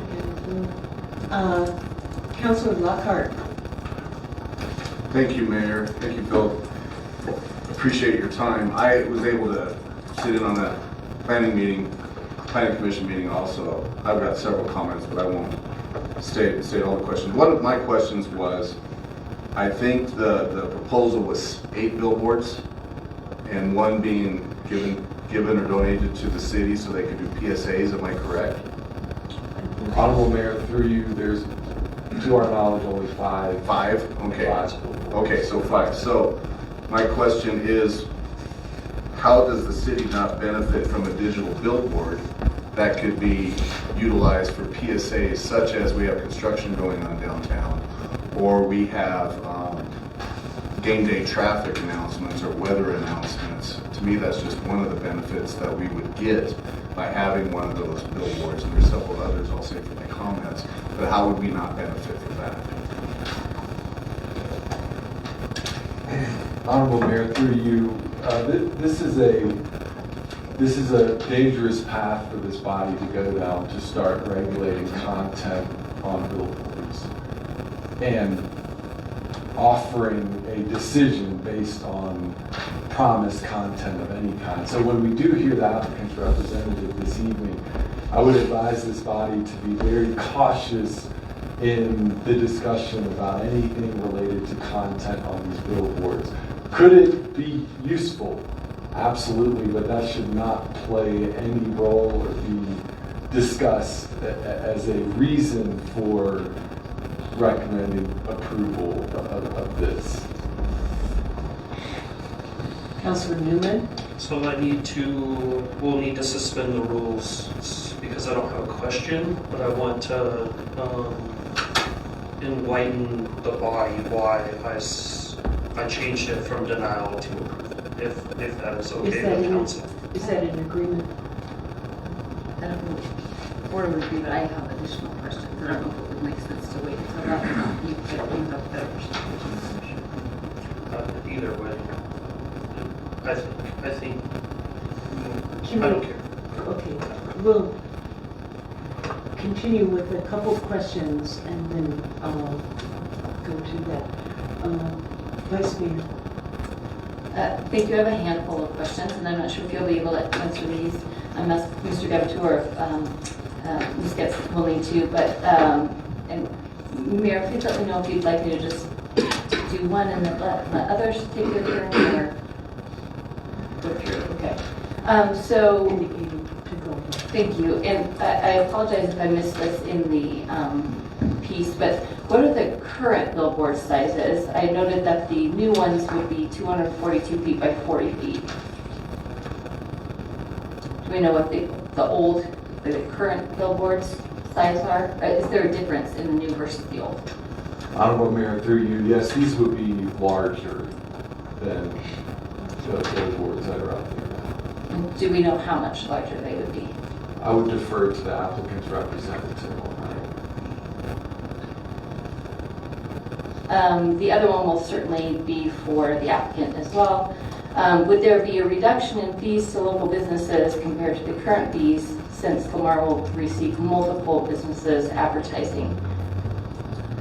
Honorable Mayor, through you, I would also defer that to the applicant's representative. My next question is, how many advertisers are local versus other, national, regional? Again, Honorable Mayor, defer to Great. the applicant. Those are it. That would be all of them. Councilor O'Doherty? I just wanted to clarify, it's not one billboard that's being offered, it's No, it's 1/8 of the time on each billboard. Councilor Bullen, you have a question? Thank you, Mayor. I was actually just going to ask if, Vice Mayor, if you could repeat your second question. Is it about the fees? Yes, and I'm happy to repeat those if you prefer, Mayor. I think I could follow the comment with the question. that question was going to be directed to the applicant. Great. So, for right now, if I have the approval of council, I'll go to Councilor Newman for comment. I see So, no Mayor, Do we need to objection. vote this as well? yeah, I was just going to mention that. Thank you. Vote. Yeah, Mayor, to suspend the rules, it does take a motion and a second, and a 2/3 vote. All right. Do I have a motion? I make a motion to suspend the rules momentarily to hear Councilor Newman's explanations. Thank you. Do I have a second? Second. Motion by Bowling, second by Lockhart. And if you can call the roll. Bowling. Yes. Freed. Yes. Lockhart. Yes. Newman. Yes. O'Doherty. Yes. Shumway. Yes. Behill. Yes. Richardson. Yes. Cumby. Yes, That's 9 yeses and 0 noes, Your Honor. the motion passes. Councilor Newman, your comment, please. So the reason why I didn't want to just kill this is we had a work session on this, and I'm sure, I don't know if the new council knew this. It was November 6, 2024, I believe.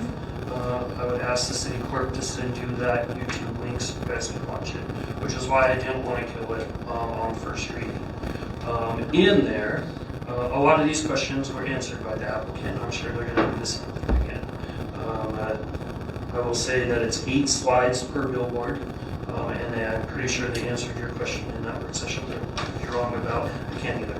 And one of those slides would be dedicated, and they said it right there, so I would hold them to it. Whether we can or not, I don't know. They did say that there was public benefits to this. We had probably, and I don't know the time limit, we had very good discussion on the light pollution and how at night they had auto darkening. They had some louver system, if I remember right, that they could put on it to kind of make sure that it wouldn't create like traffic problems and stuff like that.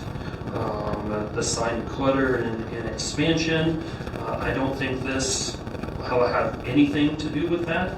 This doesn't change that they can put up new ones. This changes that they can change the ones that are static right now to electronic. What this also does is, and in the work session I made sure this was the thing, they're actually smaller. They're actually smaller than what is up now. I don't remember how much. I wish I wrote that down. In the work session, they did say that they were smaller than what is currently up. And I also know that, yes, these are non-conforming right now, and that the overall policy was that we wanted them to go away. In the work session, I asked, well, how long are the current ones up for? And they said they could be up 60 plus years. If they're going to be up 60 plus years, I think we should find a way to work with these guys to help impact us, because we do have some road construction coming up. We could use them for game day. We could use them for downtown events and put something up for that. We can put a QR code up there if they give us these slides for surveys. And I think that we could use them to our advantage. In that work session as well, I'm almost positive that they said something about the local businesses, because I believe Vice Mayor Richardson asked them to. So with all those reasons, and if I have to change my motion, but I asked Nancy to make sure that that last part was in there. I just talked about everything that city staff said that they were against, but we've already addressed in that work session that were fixed according to the applicant. So that's why I didn't want to just kill it, hear from them, and then not have another vote on this, because it takes third readings. I will say, is it perfect? No, I don't think any of our sign ordinance is perfect. But this is a start that we can. These signs aren't going away. Let's make them a little bit smaller. Let's see if we can use them to our advantage, if that makes sense. And I would make a motion to put the rules back in place. Do I have a second? Second. I have a motion by Newman, second by Creed. City Clerk, if you can call the roll, please. Bowling, Yes. Creed, Yes. Lockhart, Yes. Newman, Yes. O'Doherty, Yes. Shumway, Yes. Behill, Yes. Richardson, Yes. Cumby. Yes. That's 9 yeses and 0 no's, Your Honor. Thank you, City Clerk. The motion passes, and I will ask, are there any further questions? Councilor O'Doherty. So the text amendment, the literal, it says under A1, one existing static billboard must be removed in order to construct one new digital billboard. So it's not even saying putting them in the same place. It's saying we'll take one down and get some credit so we can put a new one up. And I think then by definition, it shouldn't be grandfathered in as a non-conforming bill. I mean, doesn't that conflict when you say one existing, construct a new one? Doesn't that conflict with that it's an existing billboard? Honorable Mayor, through you, yes, what you see in front of you is what's been proposed by the applicant, and what staff is adamantly opposed to and recommends denial of. So I agree. This is not, from staff, we don't recommend this. But I think your interpretation is correct of taking one out and putting a new one in. Councilor Creed. Yeah, thank you, Mayor. Yeah, thank you, Philip, for describing this, which is obviously, it seems to be a somewhat contentious issue, or that there's been discussion about this before. So as a new council member, I guess just my question, if you could just provide more terms. I know you hit on that there's the code, and then there's some of these long-term ways that our city wants to grow and develop, and what we plan for. And so this would kind of be in direct opposition to some of those. Can you describe maybe more of the planning or zoning or any department in the city, and kind of why this, from your perspective, wouldn't be reasonable? Or, I guess, sorry, as I word bombed it, could you just describe a little more why city staff is so opposed to this? Maybe hit on some key points, maybe besides that the current code doesn't reflect that this is a good thing to do, but if you could just provide that to me. Yeah, absolutely. Honorable Mayor, through you. So as mentioned, we have approved planning documents by previous city council bodies that have approved documents that have written in them specifically that billboards should not be permitted within city limits. The ones that are up, they're up, right? And they're not conforming. I mean, that's a big reason.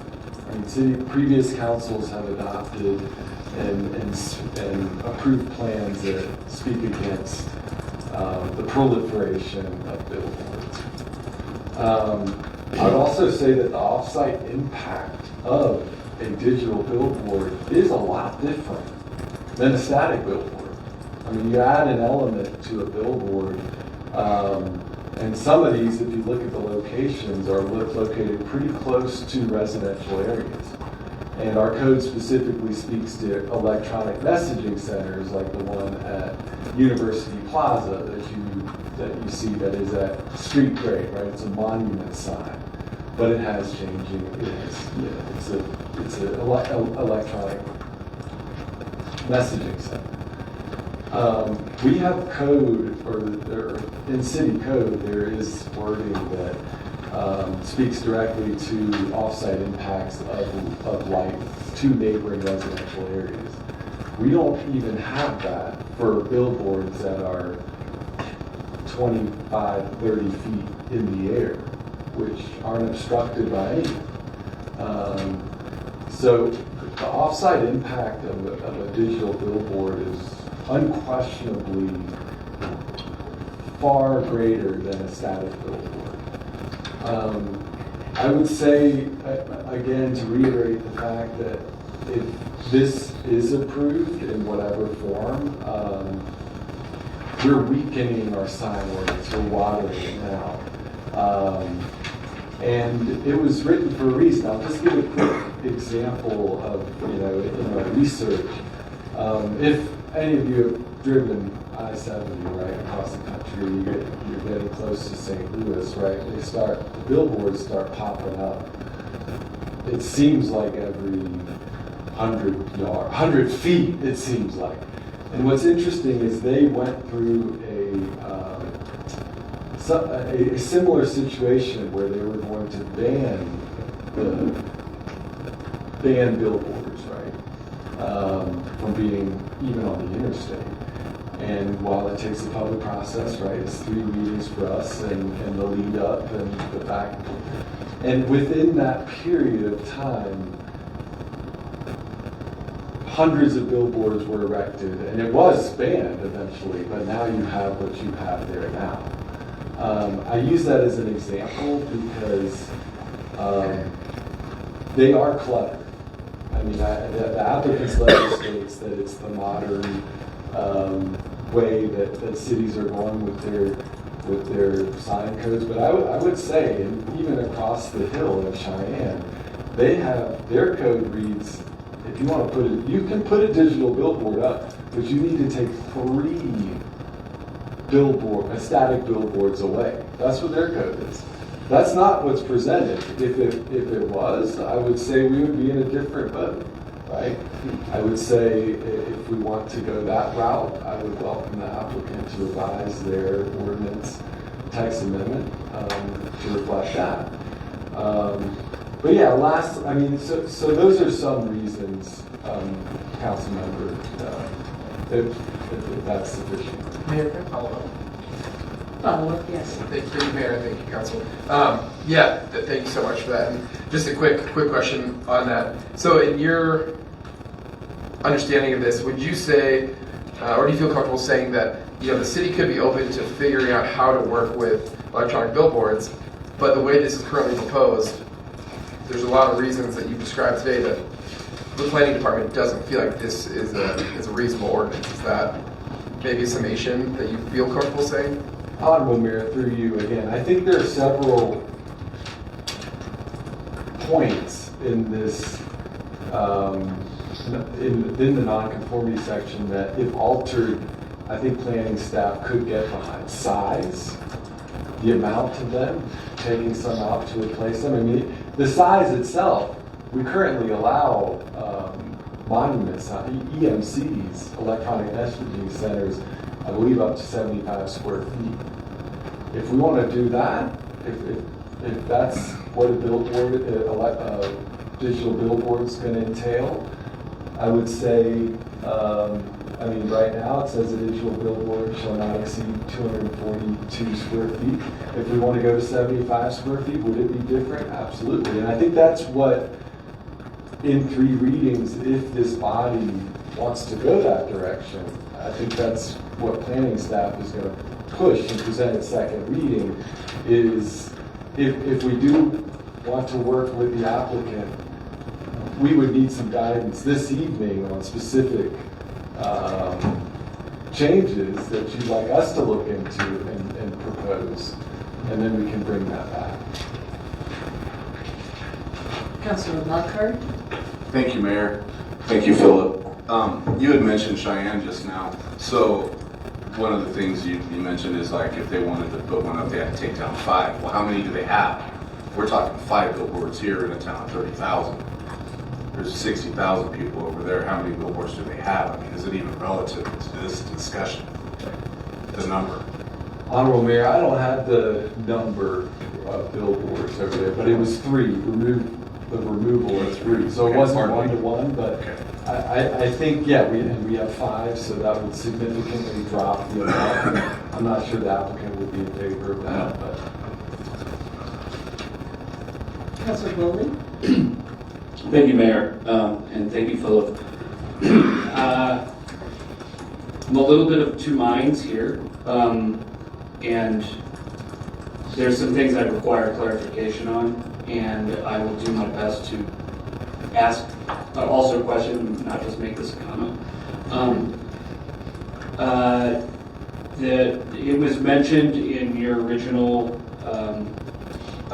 presentation to us tonight that the applicant said that there was a community engagement or community support component to that, and if there was, I'd be curious to know what that is.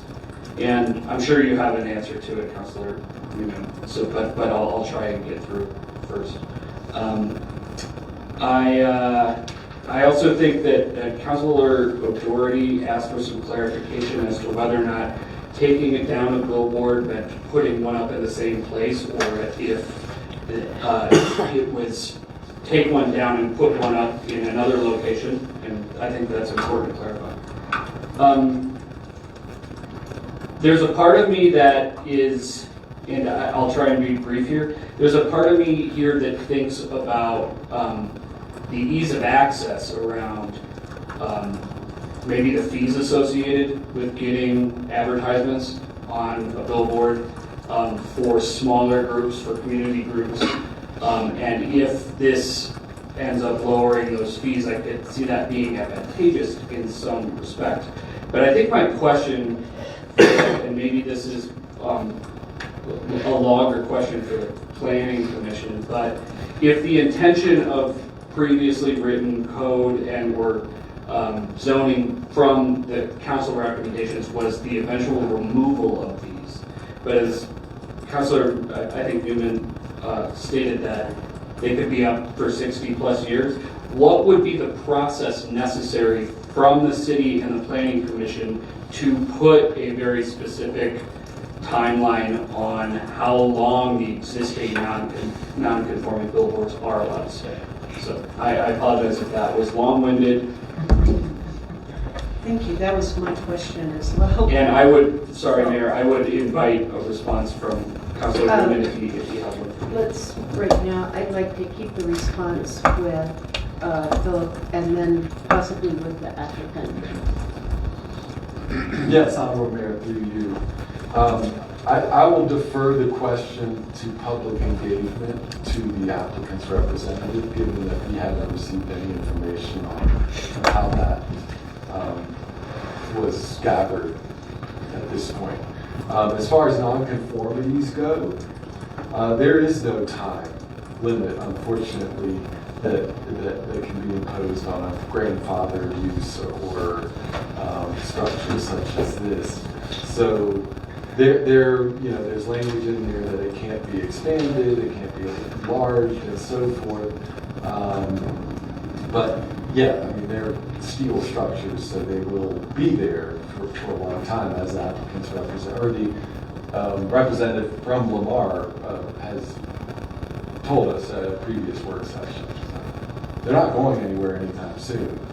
And there is also language in there, if it were to be blown over or destroyed somehow, they can rebuild it to its former non-conforming status within a certain time period. I believe that's 18 months. Councilor Newman, did you have a question? I think we should invite the applicant up to answer some of these questions. I do too. I have a couple of questions though.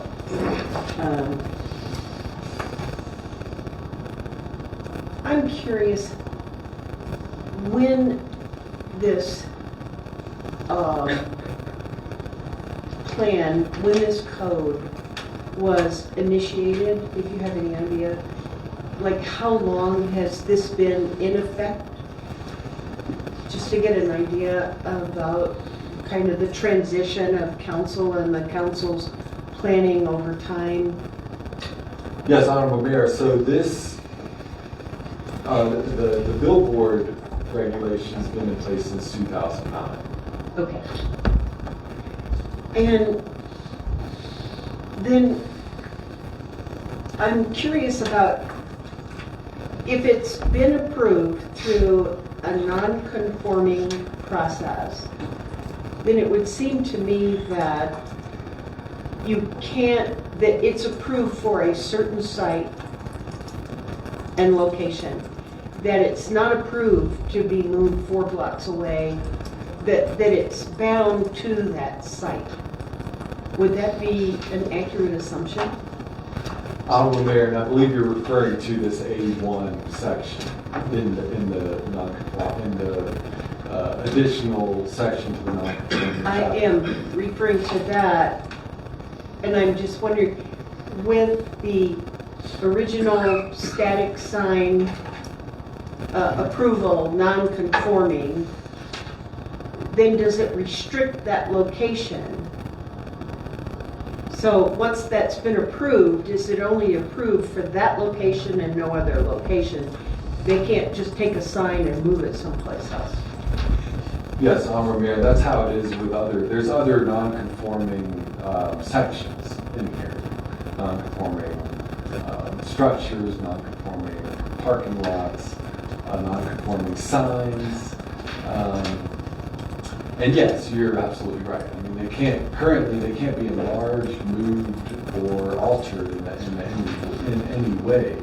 Again, this is what the applicant supplied us, so it would definitely need to be revised to spell that out more specifically, as it is in the other non-conforming sections. And then I just have one more question, if I might. With the idea that they would be non-conforming and they would be ultimately removed, but yet there is no plan or intent for removal. Is that correct? So they've been this has been part of code since 2009. So these signs are here. They're non-conforming. We'd like to phase them out at some point, but it could be decades before that would happen. Honorable Mayor, yes, that is a fair assessment, right? They're very well built. They hold pretty large signs. So whether they can hold a digital billboard, I mean, that's still yet to be determined, and would have to be written in here. I mean, so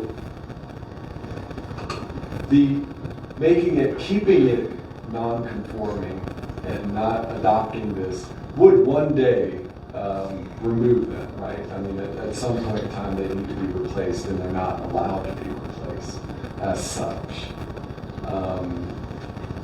So you let them age out? Essentially. Okay. So I think for right now, if we could have the representative. Oh, we have Councilor Shumway and then Councilor Willen. You mentioned the monument signs. Also, I have a question. Obviously, when we go to football games, we see something that's digital. Does our code prohibit that, or why are they permitted in the stadium? Honorable Mayor, the end zone display board, is that what you're referring to? Yes. That would not be a billboard as defined in our code. Given its location and it's part of the stadium. It's part of the stadium structure, essentially. Councilor Willen. Forgive me for my ignorance on this. I'll be reminded that former Mayor Harrington told me don't hesitate to ask what you think is a stupid question. These can be removed because they are privately owned and on private property. Honorable Mayor, through you, I would need clarification as far as removing property. I wouldn't know who are we talking about? Forgive me. I think my original question is, what would it, if an ultimate desire, theoretically, of this body was to phase out billboards across these 5 billboards on 3rd Street, what would be required of the city, the planning, and the citizens of Laramie, maybe through a vote, in order to remove those? Or put a time frame on removing them, and maybe the city attorney can answer that question. Thank you. City attorney. Philip, and I'm sorry to interrupt, but when you establish, for instance, zoning districts for the first time and say that something is R1, right? This is going to be R1, but there's a business sitting in the middle of it. You're in very difficult territory. You can't, by zoning, destroy that business, or make it shut down, or make it move. You can say it's a non-conforming use, and it can't move, and it can't, if it shuts down, for 2 or 3 years, then it can't start back up. You can put those kind of conditions on it. But if I'm getting your question, can we put a time limit on that business and say, look, you got to shut down over the next year? No. I appreciate the clarification.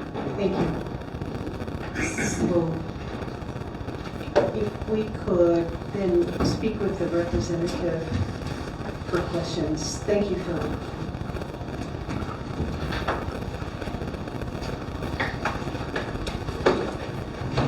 Good evening, Ms. Scopes. Good evening, Mayor. My name is Megan Getz. For those of you that I haven't had the pleasure of meeting, I've been in Laramie since late 90s. I'm an attorney here at Penson Macmillan.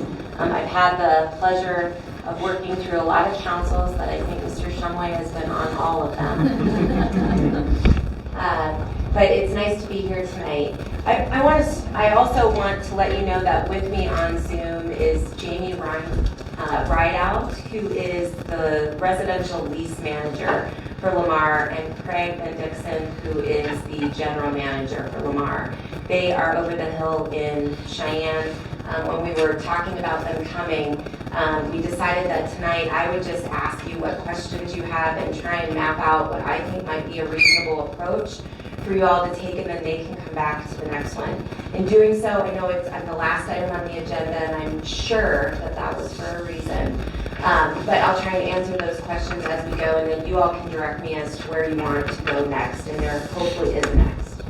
The thing that I want to say first off is, although there is some tension and disagreement between my client and I and your planning department, please don't misunderstand that we don't have an otherwise really good professional working relationship, and we do in this case as well. Your city attorney is one of the most endearing members of the legal profession to me, so if he passes muster, your planning department does as well. But I say that just because at the last planning commission meeting, I was sad to see how it went. I was sad to see how my clients were treated, and I was sad to see how the discussion ensued. And so with that, I just want you to know that there is professionalism and there will be smiles moving forward, but this is something that my client, Lamar, really wants the community to consider. And that's why this has been before a number of councils. We started this discussion in the late 2022 into 23. We met with your city manager and assistant city manager and said, what do you think about this moving forward? From our perspective, from Lamar's perspective, the time to upgrade what that sign looks like and meet the modernized technology is now. Other communities across our state in the Front Range are doing that. What do you think? And I believe your city manager said, you know, it's been almost a decade, which matches with when your code, as you asked, Mayor, was last updated. It's probably time for us to take the pulse of our elected officials to decide if this is something that we want to see in our community. So before doing that, and this is the community engagement that you've been hearing about, we conducted 3 focus groups. One was at my office, one was at the grounds, and then one was done through written communication. And in those focus groups, we invited and we shared through LCBA, as well as DDA, Downtown Development Authority in Laramie Main Street, to invite as many of the constituents and businesses as possible to come to these meetings, to hear input and to hear concerns. And we did receive really interesting input when we conducted that meeting at the grounds, just about concerns of what that clutter or what that environmental impact, especially along 3rd Street, would look like. So we considered that. We then, after receiving from those focus groups a really resounding encouragement that this would be good for our business community, we proceeded to meet with your staff. And all along, our intention has been, what do we need to do to work with you to meet your concerns? What are the things that you want to see happen? And I would share that there has been frustration by Lamar as to which direction Lamar has been guided to go down. So at the Planning Commission meeting earlier in February, at the last Planning Commission meeting, 2 things came before the Commission. One was this ordinance or text amendment on all of the in-town billboards, which there are 5 of. Okay, there are 4 along 3rd Street, 1 at 20th and Grand. It's right by the credit union, right next to Taco John's. And then there are 4 along the 3rd Street corridor. You can probably visualize them as you're driving down 3rd Street. Lamar's primary objective was to convert the board on 20th and Grand to digital. And the reason is because if you walk or drive up and down Grand, you're going to see all the other digital signs that are flashing. Whether they're monuments or billboards, you're going to see them. You're going to see the movie theater. You're going to see the shining animated objects on ACPE's window that are seasonal, like you'll see a turkey, you'll see a Santa Claus, you'll see different things. You're going to see the brown and gold digitized sign. You're going to see, whether it's a billboard or not, you're going to see the huge sign that's in the football stadium. And then, you know, if you continue driving down Grand, eventually what you all approved was a digitized sign for outside of the courthouse. You made an exception. The Laramie City Council or the Laramie Planning Commission granted a variance that said that sign was okay. It was a non-conforming sign in that area, but we would agree to digitization. And the reasons provided by the planning department were near identical and consistent with what Lamar proposed for its variance application for the sign at 20th and Grand. So the Planning Commission denied the application for 20th and Grand, and I believe that a lot of the reasons that were at least articulated in that meeting were concerning, and I don't know that they represent what you as the elected officials of our community think and feel. But what I want to point out is that tonight I was so thrilled to hear your planning manager actually provide some feedback on how many signs perhaps would be appealable to reduce in exchange for putting up a digitized sign, about the size and the scope, because when we were asked to reformat our ordinance application and which proposed amendment it would come in, one of those emails that he talked about we had was, what would the Planning Commission like to see as far as the specs and the technical specifications of the sign? And the response back was, that's for Lamar to propose. So what you see before you is what we proposed. Does that mean Lamar isn't interested and willing to work through these and see what can be accommodated? You bet. When we did this work session, the impetus was the front page of the Laramie newspaper, which was your council before you saying, we have to find ways to communicate and engage our citizens. We have to find mechanisms that involve them in what the community is doing.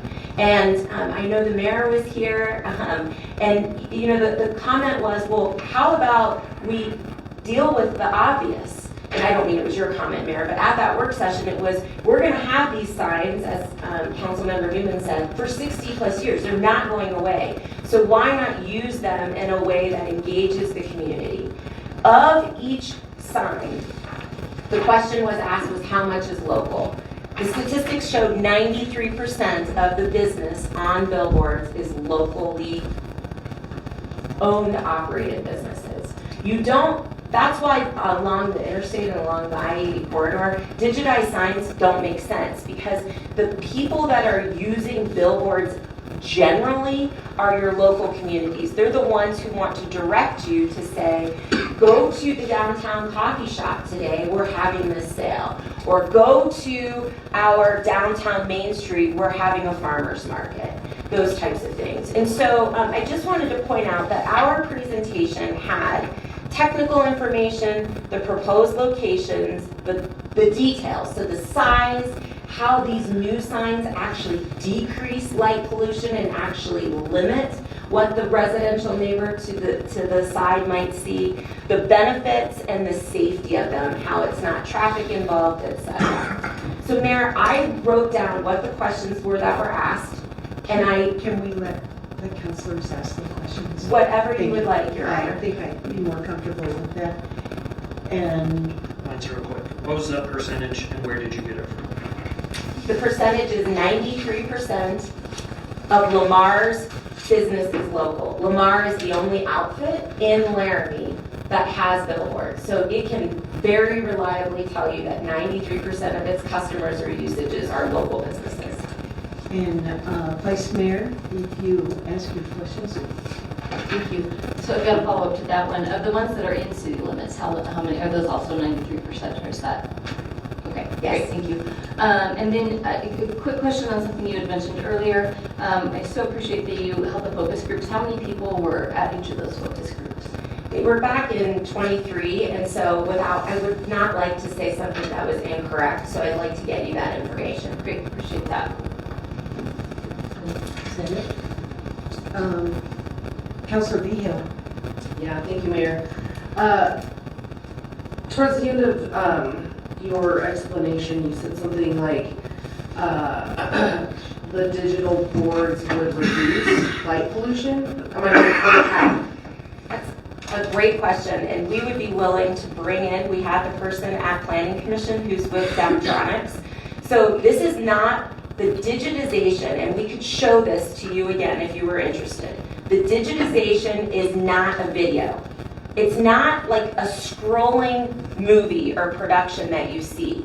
It's 8 slots of instantaneous messaging. So you're going to see one message, then it goes to another message. It's not scrolling. It's not a video.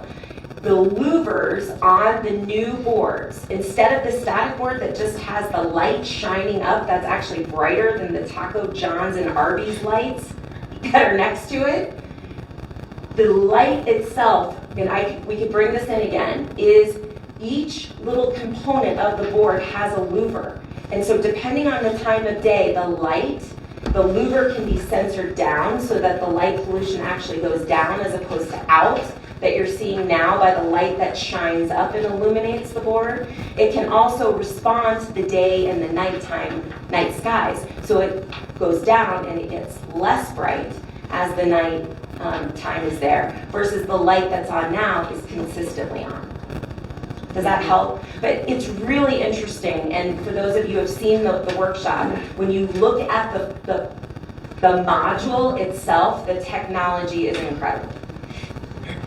Councilor Lockhart. Thank you, Mayor. Thank you, Ms. Getz. Quick question. So 8 different, I don't know, slots. Okay. So that means possibly 8 different businesses could go on there, or would one business even be able to just, I'm gonna take all 8, or are you gonna offer them up to 8 different businesses or organizations? Through you, Mayor, Councilmember Lockhart, the way that Lamar answered that question before is, one, to affirm to the council that one slot would be devoted directly and specifically to the city. So you would be using one slot to be able to advertise or promote whatever event you wanted. Of the other 7 slots, they will be priced, right? They will receive a price, and because they are more flexible, because they can be changed easier and almost instantaneously, those prices are going to allow more businesses to be able to utilize those slots. I need to be very transparent. Could one person or one business buy 7 of them? Sure. But the likelihood is that you're going to have multiple consumers of that product. Thank you. Councilor Newman? Questions for City Attorney. If we got something in writing stating that one of those slides was for the city, could we hold them to that? Because right now there's nothing other than a verbal. I've said it 3 times now. You're exactly right. You know what? I'm going to pump a little bit because I'd like a little bit of time to think about that. And I think perhaps you and I can talk, or I can talk with any counselors who are interested in that topic. Thank you. I will reach out. Councilor Bowling? Thank you, Mayor, and thank you, Megan. I don't expect you to have an answer to this right now, but I would also like to see that perhaps price comparison, like what is the median price for a business now on a billboard that's downtown? If that say square footage shrinks, that's one thing, we can have that discussion. But how does that change with the addition of adding 8 slides to 1? Does that pricing option include sliding scales for community organizations or nonprofits, organizations of different sizes and different missions? So, and then I will follow up with one more request, and I don't know that you'll have an answer to this now, but I also have to assume that there is some sort of content moderation, right? You can't have some sort of gratuity and profanities, and so we can have a discussion about who can and cannot, and Philip is correct in saying that getting into content moderation is a very, very slippery slope, but there has to still be some content regulation in place, and I would like to know that before I'm able to make a decision. Mayor, through you, council member, first I would need to visit with Lamar about the specific price comparisons and options. They have represented, to give you the specific information, but they have represented that based on the other communities in Wyoming where these digitized boards have already been implemented and upgraded, that it makes the availability for small businesses much easier. They have also represented publicly that Lamar, as a nationwide company, not only would give the city this 8th slot, or the one slot of the 8, but that they regularly and routinely donate or give reduced time to organizations that are nonprofits, like United Way, or if there was a specific mission or focus each month to promote or celebrate something that the community was engaged in. So that is there. I believe that answered all of your questions. Councilman Freed, I think you have a question. Thank you, Mayor. I realize that I have comments. I'll hold it. Councilor O'Doherty. One of the things that I found attractive about this was reducing the energy that goes into those lights, but at our work session, we learned that it would reduce energy consumption, but when you Google it, it It's like, well, because those LED lights are on all day as opposed to the analog are just on at night. Can Lamar give us assurance that yes, it is decreasing energy use? Councilmember, Mayor, through you, Councilmember Doherty, I wanted to let you know before I answer that direct question, it was never Lamar's intention in proposing this proposed amendment to create new billboards. It was always the intent of the 5 that are in the community, take one down, use another one to digitize. So there was never an intent to add any new, just so that the council members know. As it relates to energy consumption, I would respectfully request to have the operations manager get back to you, because I actually, since our work session, technology even changed, and we learned new information that the solar capabilities as well as the additional... I'm sorry. By council rules, we need to end at 9 o'clock. 9:30.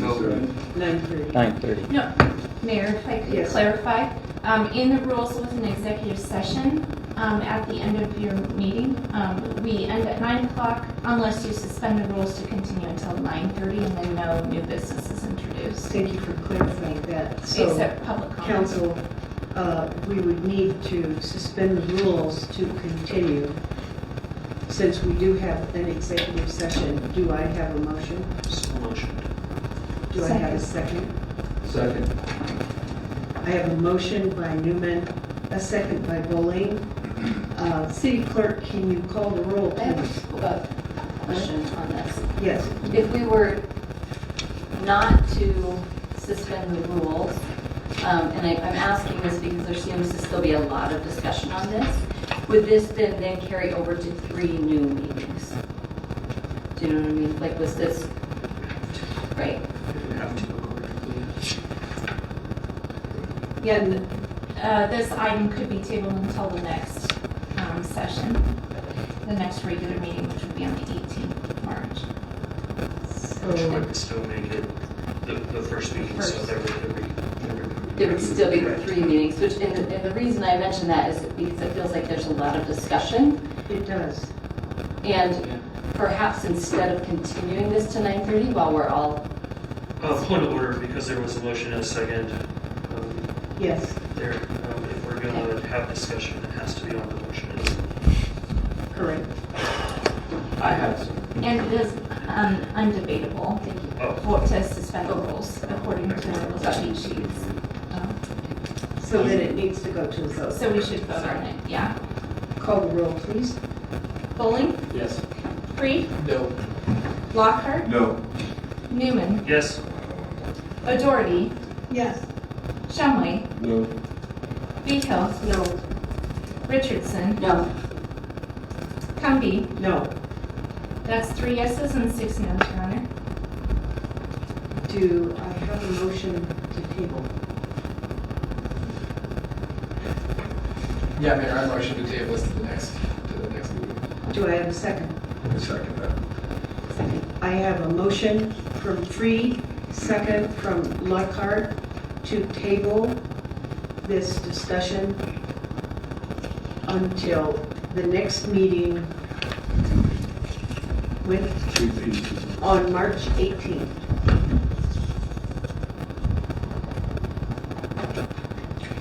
Mayor, may I make public comment on your motion? Yes. I would love for the council, through your staff, to direct Lamar as to what additional information you would like, or the presentation that might be helpful to you on the 18th, just so we're not abusing your That time. would be very beneficial. Councilor Newman. I have this wrote down. I think council should watch the YouTube for the last one. I think the applicant should come back with any amendments that we talked about and the new products, if there's new products that you can show us. But I don't think we can give a direction without more discussion. So that's mine. So we have a motion to table. We have a second. Any other questions or comments? So, non-debatable. So if you can call the roll, please. Bowling, Yes. Freed, Yes. Lockhart. Yes. Newman, Yes. O'Doherty, Yes. Shumway, Yes. Behill, Yes. Richardson, Yes. Cumby. Yes, That's 9 yeses and 0 nos, Your Honor. that motion passes. Thank you, Ms. Gibbs. Thank you, Your Honor. Are there any comments on non-agenda items? Yes, Mr. Henderson, welcome. Based on the fact that I was not able to give public comment on the last item, I would point out that from a public standpoint, I would view Grand Avenue already having the signage that's being requested by Lamar in the form of 2317 Grand Avenue at the Marion H. Rochelle Gateway Center. The very lit, very visually descriptive of what Megan Getz provided you with respect to the technology that's available, would make a decision by this group against such an allowance, in my view, arbitrary and capricious. The promotion of business has been advocated by many or all of you, and therefore my expectation is that you would walk your talk and support commerce, growth in our community. The content standards, I think that's probably the most valid question that you debated this evening. To talk about decency that might preclude certain things being on there for our community, that might be the best that I heard tonight. Thank you. The price fixing is a grave concern. I do not see this group setting the price of cheeseburgers. And if you want to set the price of I hate to do this, but point of order. We can't have public comment on something that is coming back to the agenda in 2 weeks. Because we postponed it, so we can't have public comment on something we postponed. We're going to follow the rules. And I'll do. City Clerk. Can you advise me, please? So, Mayor, the item on the agenda right now is public comment on non-agenda items. So if the public is providing public comment on something other than an agenda item, then I think it's appropriate. I think Councilor Newman is correct. If it is on an agenda item, it would be appropriate to hold that and either email it to the council or provide it at the next March 18th meeting. I'll close. Thank you. Okay, thank you, Mr. Henderson.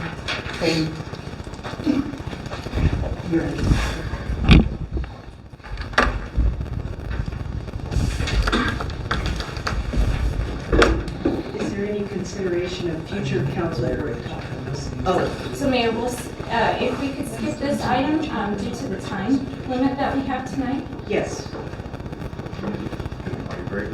And Councilor O'Doherty. I move to adjourn to executive session regarding litigation, Wyoming statute 16-4-405, lowercase a, Roman